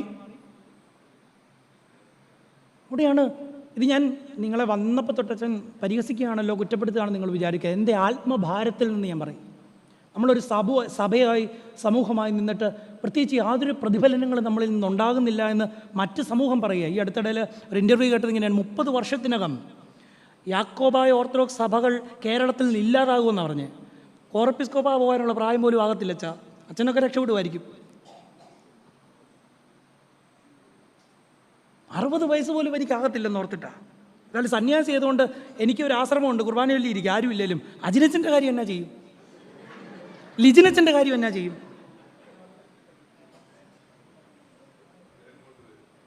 ആശ്രമത്തിൽ വരും, സ്വസ്ഥമായിട്ട് ജീവിക്കാൻ സമ്മതിക്കത്തില്ല. പക്ഷെ നിനുവാജനം ചെയ്ത 3 പടികളുണ്ട്. അത് പറഞ്ഞ് അവസാനിപ്പിക്കുക. നിനുവാജനം ചെയ്ത ആദ്യത്തെ, ഈ നടുക്കുന്ന പ്രസംഗം കേട്ടപ്പോൾ ആദ്യം ചെയ്തത് acknowledgement of guilt by outward actions. ആദ്യത്തെ അവരുടെ നടപടി ബാഹ്യമായ അനുതാപത്തിൻ്റെ പ്രകടനങ്ങളിലേക്ക് അവർ പ്രവേശിച്ചു എന്നുള്ളതാണ്. അവരെന്ത് ചെയ്തു? രാജാവ് തൊട്ട് അവരുടെ എല്ലാ രാജവസ്ത്രങ്ങളെയും സിംഹാസനങ്ങളെ ഉപേക്ഷിച്ചിട്ട് അവർ തങ്ങളേതുമല്ല എന്ന് ദൈവസന്നിധിയിൽ പ്രകടമാക്കേണ്ടതിന് ചാക്ക് ധരിച്ച് രട്ടിലും വെണ്ണീറിലും ഇരുന്നു. ബാഹ്യമായ പ്രകടനങ്ങളിലൂടെ അവർ 1-ാം പടി ചവിട്ടി. ഞങ്ങളേതുമല്ല. നമ്മുടെ തലമുറ ഇന്ന് ചോദിക്കുന്ന ചോദ്യം, അച്ഛൻ നോമ്പെടുക്കേണ്ട കാര്യമുണ്ടോ? ഇറച്ചിയും മീനും കൂട്ടാതിരുന്നുകൊണ്ട് സ്വർഗത്തിലോട്ട് പോകും ആരെങ്കിലും? നമ്മൾ ചോദിക്കും ചോദ്യം. 50 ദിവസത്തെ നോമ്പെന്നൊക്കെ പറഞ്ഞ് നമുക്കങ്ങ്. പക്ഷേ ഡോക്ടർ പറയുക 3 ബ്ലോക്ക് ഉണ്ട്, നടക്കാൻ പറഞ്ഞാൽ പട്ടി നടക്കുന്ന പോലെ നമ്മൾ നടക്കും. പക്ഷെ നോമ്പെടുക്കാൻ പറഞ്ഞാൽ നമ്മൾ അവിടെയാണ്. പരിമലയിലേക്ക് നിങ്ങൾ നടക്കുന്നുണ്ടായിരിക്കാം. എന്നെ മാനസാന്തരപ്പെടുത്തിയതൊരു തെരുവ് പട്ടിയാണ്. ഞാൻ എല്ലാ വർഷവും പരിമലയിലോട്ട് നടക്കും. എനിക്ക് ഒരുപാട് ആവശ്യങ്ങളുണ്ടായിരുന്നു പറയാൻ. നല്ല പള്ളി കിട്ടണം, തിരുമേനിക്ക് എന്നോട് കരുണ തോന്നണം, എന്നെ പെട്ടെന്ന് വല്ല സ്ഥാനങ്ങളിലൊക്കെ ആക്കണം, ഇങ്ങനെയൊക്കെ ആദ്യകാലങ്ങളിൽ എനിക്ക് പക്വതയില്ലാത്ത കാലത്തുണ്ടായിരുന്നു. ഒരിക്കൽ ഞാൻ ഇടിഞ്ഞല്ലത്ത്, കോട്ടയത്തു നിന്ന് എല്ലാ വർഷവും നടക്കുന്നത്. ഇടിഞ്ഞല്ലത്തു നിന്ന് ഇങ്ങനെ നടന്നപ്പം ഒരു തെരുവ് നായ എൻ്റെ കൂടെ നടക്കാൻ തുടങ്ങി. അപ്പോൾ കുരിശ് പിടിച്ചുകൊണ്ട് നടക്കുന്ന തങ്കച്ചായൻ ഒരു കല്ലെടുത്ത് പട്ടിക്കിട്ട് എറിയാൻ നോക്കിയിട്ട് പട്ടി മാറുന്നില്ല. പട്ടി മാന്നാർ വരെ എൻ്റെ കൂടെ ഉണ്ടായിരുന്നു. മാന്നാർ അടുക്കായപ്പോഴാണ് ഞാൻ ചിന്തിച്ചത്, പട്ടി നടന്നു, നോബിനച്ചനും നടന്നു, എന്നാ പ്രത്യേകത? എൻ്റെ പേര് പറഞ്ഞുകൊണ്ട് നിങ്ങൾക്ക് ഇങ്ങ് സുഖിച്ചല്ലയോ? നിങ്ങളുടെ ഓരോരുത്തരും പേര് ഈ പട്ടിയുടെ കൂടെ വെച്ചെന്ന് നോക്കി. നമ്മൾ നടന്നതുകൊണ്ട് ആർക്കാ പ്രയോജനം? ഒരിക്കൽ മാവേലിക്കര ഭദ്രാസനക്കാർ, യുവജന പ്രസ്ഥാനക്കാർ ഈ സഭയിലെ സമൂഹത്തിൽ ഏറ്റവും വലിയ സാക്ഷ്യം നടത്തിയ കാര്യം ഞാൻ ചിന്തിക്കുന്നത് എന്നാണെന്നറിയാവോ? ഈ പരിമലയ്ക്ക് നടന്നവന്മാർ തിന്നു കളഞ്ഞ സാധനങ്ങൾ തൂത്തുവാരി എന്നുള്ളതാണ്. സത്യത്തിൽ പരിമലയിൽ നടപ്പുകൊണ്ട് പലരും ചെയ്യുന്നത് ദ്രോഹമാണ്. കാരണം വഴി നിറച്ച് തീറ്റിയാ, മേടിച്ച് അവസാനം അങ്ങോട്ട് ചെല്ലുമ്പോൾ നടക്കാൻ മേലെ നമുക്ക്. പായസവും ഐസ്ക്രീമും അല്ലേ. ഒരിക്കൽ എൻ്റെ കൂടെ നടന്നൊരു പെങ്കൊച്ച് ഒരു വലിയ ബിക്ഷോപ്പർ അവളുടെ കയ്യിലുണ്ട്. ഞാൻ നോക്കിയപ്പോൾ മുഴുവൻ സാധനം കാണാൻ നല്ല മിടുക്കിയാ, നല്ല ചുരിദാറൊക്കെ ഇട്ടിട്ടുണ്ട്. അവൾ മേടിച്ചിടുക. അപ്പം ഞാൻ ചിന്തിച്ചു, ഇവക്കൊരു നാണവുമാനവും ഇല്ലേ? പക്ഷേ അവളെന്നെ അത്ഭുതപ്പെടുത്തി. ആ പരിമലയുടെ ഈ പാലത്തിലോട്ട് കയറി കഴിഞ്ഞപ്പോൾ അവൾ എന്നാ ചെയ്തു, കൈ കിട്ടിയ സാധനങ്ങളൊക്കെ അവിടെ ഇരുന്ന ഭിക്ഷക്കാർക്ക് പെറുക്കിക്കൊടുത്ത് കാലിയായ കവറുമായിട്ട് അവൾ പരിമല ചവിട്ടിയത്. അതൊരു മാതൃകയായിരുന്നു. നമ്മളെന്താ പരിമല നടന്നുകൊണ്ട് ഉദ്ദേശിച്ചത്? അവിടെയാണ് ചെന്നത്. നിങ്ങളുടെ ഈ ആദ്യ പടി, അനുതാപത്തിൻ്റെ ആദ്യ പടിയാണത്, പരിമലയിലേക്കുള്ള നടത്തം. ആ നടപ്പിൽ മുഴുവൻ നിങ്ങൾ ധ്യാനിക്കേണ്ടുന്ന ഒരു കാര്യം എന്താ? ഈ പിതാവ് ഞങ്ങളുടെ സഭയിലെ ഈ വിശ്വാസത്തിൽ ജീവിച്ച് ഈ ആരാധന നിർവഹിച്ച് ഈ പിതാവ് എങ്ങനെയപ്പാ നിന്നെ പ്രീതിപ്പെടുത്തിയോ, എങ്ങനെയപ്പാ നിന്റെ സന്നിധിയിൽ നിനക്ക് ഇമ്പകരമായി ജീവിച്ചുവോ, അതുപോലെ ജീവിക്കാൻ സുഗന്ധമമിക്കുന്നൊരു ജീവിതമായി ഞങ്ങളെ തന്നെ സമർപ്പിക്കുവാൻ, ഞങ്ങൾ തെറ്റിപ്പോയാലും ഞങ്ങളെ നിന്ന് തിരിച്ചു കൊണ്ടുവരുവാൻ ഞങ്ങളെ സാധ്യമാക്കണമെന്ന് പ്രാർത്ഥിച്ചുകൊണ്ട് നടക്കുമോ? എന്നെ രൂപാന്തരപ്പെടുത്തണം, എൻ്റെ ജീവിതം ഒരു സുഗന്ധമാക്കണമെന്ന് പറയണം. അതുകൊണ്ടല്ലേ നമ്മൾ കാണാത്തൊരു പിതാവിൻ്റെ അനുസ്മരണത്തിൽ നമ്മളിങ്ങനെ കൂടിയിരിക്കുന്നത്. നിനുവാ ജനം ആദ്യം ചെയ്തത് അവരുടെ ബാഹ്യമായ പ്രകടനമാണ്. എന്തിനു വേണ്ടിയാ? ദേശത്തിൽ ഇനി യാതൊരു വ്യത്യാസവുമില്ല. മറ്റൊരുവൻ എനിക്ക് ചെറുതാണെന്നും അവൻ്റെ വേദന, അവൻ്റെ ജീവിതം എനിക്ക് രസിക്കാൻ വേണ്ടിയാണെന്ന് പറഞ്ഞ മനുഷ്യര് എന്ത് ചെയ്തു? ഇനി ഞങ്ങൾ സമരാണ്, ഞങ്ങൾ മണ്ണിനോട് ചേർന്നവരാണെന്ന് ആദ്യം ഒരു പ്രഘോഷിച്ചു. Acknowledgement of guilt by outward action. 2, focus to the inner being. അവരെന്ത് ചെയ്തു? തങ്ങളുടെ ഉണ്മയിലേക്ക് തന്നെ ഒന്ന് നോക്കി. ഞാൻ ശരിയാണോ? ഇല്ലാത്ത കുഴപ്പം എന്നാ? നമ്മൾ പലപ്പോഴും നമ്മളെ നോക്കാൻ മടിക്കുന്നവരാ അല്ലേ? കുടുംബജീവിതത്തിലെ പ്രതിസന്ധികൾ നിങ്ങൾ നോക്കിക്കേ. എന്തുകൊണ്ടാണ് വരുന്നത്? ഞാൻ ശരിയും എനിക്കെതിരെ നിൽക്കുന്നവൻ തെറ്റുമാണെന്ന ബോധ്യം. അവിടെ നിങ്ങൾ ഓർത്തേ, എനിക്കെതിരെ നിൽക്കുന്നവന് പറയാനും ഒരു കഥയുണ്ടെന്ന് നിങ്ങൾ ഓർക്കണം. വേണ്ടേ? ഇതിനെന്ത് ചെയ്യണം? നമ്മൾ ഏകമായിരിക്കുന്ന, എന്തിനാണ് ഈ തുമ്പമൺ പള്ളി എന്ന് ചോദിച്ചാൽ, ആ പള്ളി രാവിലെ എല്ലാം തുറന്നെടുത്തില്ലേ ചാ? ഈ ദേശത്തിൻ്റെ നടുവിൽ എന്തിനാണ് ദേവാലയം എന്ന് ചോദിച്ചാൽ, ജീവിതത്തിൽ നിങ്ങൾക്ക് ആരോടും പറയാൻ കഴിയാത്തൊരു കാര്യം വരുമ്പം ആ പള്ളിക്കുള്ളിലേക്ക് ശാന്തമായിട്ട് നിങ്ങളൊന്ന് പോയിരിക്കണം. എന്നിട്ട് ദൈവത്തോട് സംസാരിക്കണം. അപ്പോൾ ഞാനിവിടെ തിരുത്തേണ്ടുന്നത്, അവിടെ ചോദിച്ചിട്ട് നിങ്ങൾ പുറത്തേക്ക് ഇറങ്ങുമ്പം നിങ്ങളൊരു പുതിയ മനുഷ്യരാകും. അവനവനെ തന്നെ നോക്കണം. നിനുവാചനം തങ്ങളെ തന്നെ നോക്കി. മറ്റുള്ളവരെ മുറിപ്പെടുത്തിയവർ എന്ത് ചെയ്തു? ഇനി അവർ തിരിച്ചറിഞ്ഞു, ഇനി മുറിവുകളെ സൗഖ്യമാക്കണം. ഇനി അടുത്തത്, ലാസ്റ്റ് അവർ ചെയ്തൊരു കാര്യം എന്താണ്? അതാണ് എനിക്ക് വേദപുസ്തകത്തിൽ, യോനാട് പുസ്തകത്തിൽ ഏറ്റവും ഇഷ്ടമുള്ളൊരു, അവരെക്കുറിച്ചുള്ള അഭിമാനകരമായ കാര്യം. Acknowledgement of God's freedom in how He will respond to our repentance. നമ്മുടെ അനുതാപത്തോട് അവൻ എങ്ങനെ പ്രതികരിക്കുമെന്നുള്ളത് ദൈവത്തിൻ്റെ സ്വാതന്ത്ര്യത്തിന് വിട്ടുകൊടുത്തു. നമ്മൾ കുമ്പസരിച്ച് കഴിഞ്ഞാൽ നമുക്കൊരു പിടിവാശിയുണ്ട്, ദൈവം എല്ലാം ക്ഷമിച്ചിരിക്കണം. അങ്ങനെ പിടിവാശി പിടിക്കാൻ പറ്റുമോ? അങ്ങനെ പിടിവാശി ഉള്ളത് കൊണ്ടാണ് നമ്മൾ വീണ്ടും അതേ പാപം തന്നെ, അല്ലേ? ഒരു വികാരിയച്ച 3 വർഷം ഒരു പള്ളിയിലിരുന്ന് 3-ാം വർഷമാകുമ്പം തങ്കച്ചായൻ കയറി വരുമ്പോഴേ അറിയാം തങ്കച്ചായൻ്റെ കാര്യം. കാരണം എന്നാ? നമ്മൾ പറഞ്ഞതൊക്കെ തന്നെയുള്ളൂ നമുക്ക് വീണ്ടും. കാരണം നമ്മുടെ ധാരണ എന്നാ? നമ്മൾ നമ്മളൊന്ന് കയറി വന്നാൽ മതിയെ തമ്പുരാനെല്ലാം.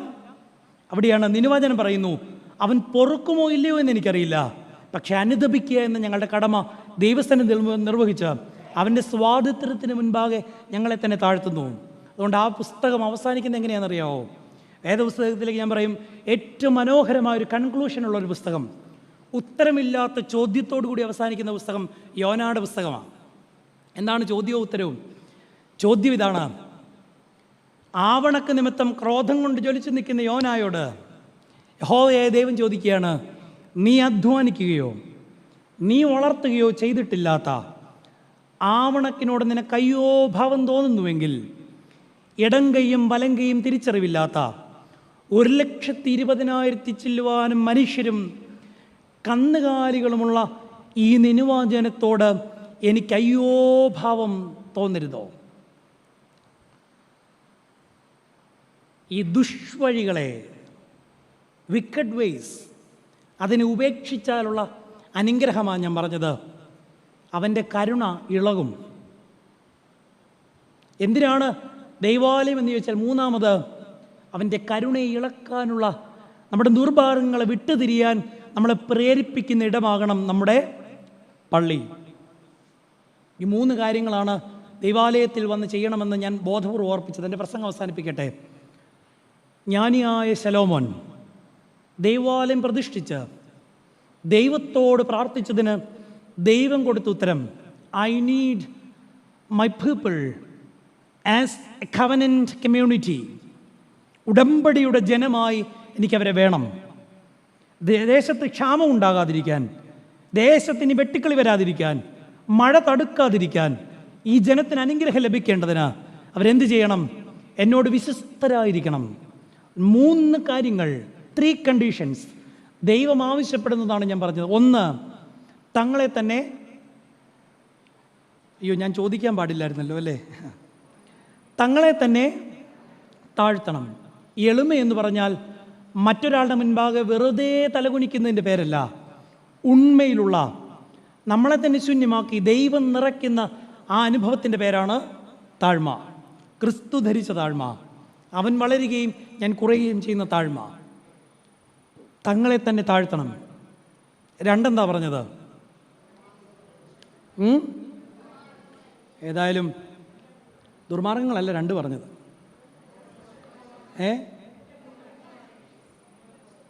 ഏതായാലും ഇന്ന് പോകുന്ന വഴി ഞാൻ തട്ടിപ്പോയാലും കർത്താവ് എന്നോട് ചോദിക്കും, നീ തുമ്പ് പള്ളിപ്പള്ളി പോയിട്ട് എന്നാ കാര്യം ഉണ്ടായി? ഞാൻ പറയും, പ്രത്യേകിച്ച് കർത്താവ് ഒരു കാര്യവും. എൻ്റെ മുഖം അന്വേഷിപ്പിൻ.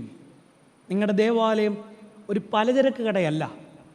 നിങ്ങൾ ആവശ്യങ്ങൾ ഉന്നയിക്കുകയും ആവശ്യങ്ങളെ നേടിയെടുക്കുകയും ചെയ്യുന്ന അത്ഭുത കാരണങ്ങളുടെ ഇടമല്ല, മറിച്ച് എൻ്റെ ദൈവത്തിൻ്റെ മുഖം ഞാൻ അന്വേഷിക്കുന്ന, ആ മുഖം കണ്ട് ഞാൻ തെളിയുന്ന ഇടമാണ് എൻ്റെ ദേവാലയം. 3, ദുർമാർഗങ്ങളെ വിട്ടുതിരിയണം. നിനിവാചനം നമ്മളോട് പറഞ്ഞു, യഹോവ അനുദപിക്കാൻ പറഞ്ഞാൽ ഞാൻ എൻ്റെ എല്ലാ വീണ്ടും തിരിയാതെ വണ്ണം അതിൻ്റെ മുൻപാകെ എൻ്റെ എല്ലാ വഴികളെയും, അശുഭകരമായ വഴികളെയും ഞാൻ അടയ്ക്കുന്നുവെന്ന് പറയും. ഒരു കഥ പറഞ്ഞ് അവസാനിപ്പിക്കാം. മഹാഭാരതത്തിലെ ഭീഷ്മർ പറഞ്ഞ കഥയാണെന്ന് പറയും. ഒരിക്കലൊരു സന്യാസിക്ക് ഒരു പട്ടിക്കുട്ടിയെ കിട്ടി. ചാകാറായി കിടന്നൊരു പട്ടിക്കുട്ടി. സന്യാസി ഇതിനെ എടുത്തുകൊണ്ട് ആശ്രമത്തിൽ വന്നു. പാലും ചോറും ഒക്കെ കൊടുത്ത് വളരെ സ്നേഹപൂർവ്വം സന്യാസി പട്ടിക്കുട്ടിയെ വളർത്തിക്കൊണ്ടുവന്നു. പട്ടിക്കുട്ടി കഞ്ഞിയൊക്കെ കുടിച്ച് നല്ല ഗുണ്ടുമണിയായി. ഇങ്ങനെ സന്യാസിയുടെ കാലിന് ചുറ്റും ഇങ്ങനെ ഓടിക്കളിച്ചിങ്ങനെ നടക്കുമ്പം ഒരിക്കൽ ആശ്രമ മുറ്റത്തേക്ക് ഒരു ചെന്നായി ചാടി വന്നു. പട്ടിക്കുട്ടി പേടിച്ചു പോയി. പട്ടിക്കുട്ടി ഓടി സന്യാസിയുടെ അടുക്കൽ ചെന്നു. സന്യാസിക്ക് കാര്യം പിടികിട്ടി. സന്യാസി എന്ത് ചെയ്തു? മന്ത്രം ചൊല്ലി ഇവനെ ഒരു ചെന്നായിയാക്കി. ഇവൻ അഹങ്കാരമായി. ഇനിയും ചെന്നായെ പേടിക്കണ്ട, കാട്ടിലോട്ട് പോയി. കാട്ടിൽ ചെന്നപ്പോഴാണ് ദാണ്ട്ര ഒരു കടുവ മുന്നിലോട്ട് വരുന്നു. ചെന്നായായ നായ്ക്കുട്ടി പേടിച്ച് തിരിച്ച് ആശ്രമത്തിൽ വന്നു. സന്യാസി മന്ത്രം ചൊല്ലി ഇവനെ ഒരു കടുവയാക്കി. അഹങ്കരിച്ചവൻ കാട്ടിലോട്ട് പോയപ്പോഴാണ് മതവിളകി ഒരു ആന വരുന്നു. കടുവയായ നായ്ക്കുട്ടി തിരിച്ച് ആശ്രമത്തിൽ വന്നു. സന്യാസി മന്ത്രം ചൊല്ലി ഇവനെ വലിയൊരു കൊമ്പനാനയാക്കി. ഇവനിങ്ങനെ അഹങ്കരിച്ച് കാട്ടിലോട്ട് നടക്കുമ്പം ആനയുടെ മസ്തകത്തടിച്ച് വീഴ്ത്താൻ കഴിവുള്ള ഒരു സിംഹം നടന്നു വരുന്നു. ആനയായ നായ്ക്കുട്ടി തിരിച്ച് ആശ്രമത്തിൽ വന്നു. സന്യാസി മന്ത്രം ചൊല്ലി ഇവനെ ഒരു വലിയ സിംഹമാക്കി. ഇവൻ കാട്ടിലെ രാജാവായി. ഇനി ഇവൻ ആരെയും പേടിക്കണ്ട. ഇവനിങ്ങനെ അഹങ്കരിച്ച് മുന്നോട്ട് നടക്കുമ്പോഴാണ് ഇവനൊരു കാര്യം ശ്രദ്ധിച്ചു. കാട്ടിലെ എല്ലാ മൃഗങ്ങളും ഈ സന്യാസിയായിട്ട് നല്ല ബന്ധമാണ്.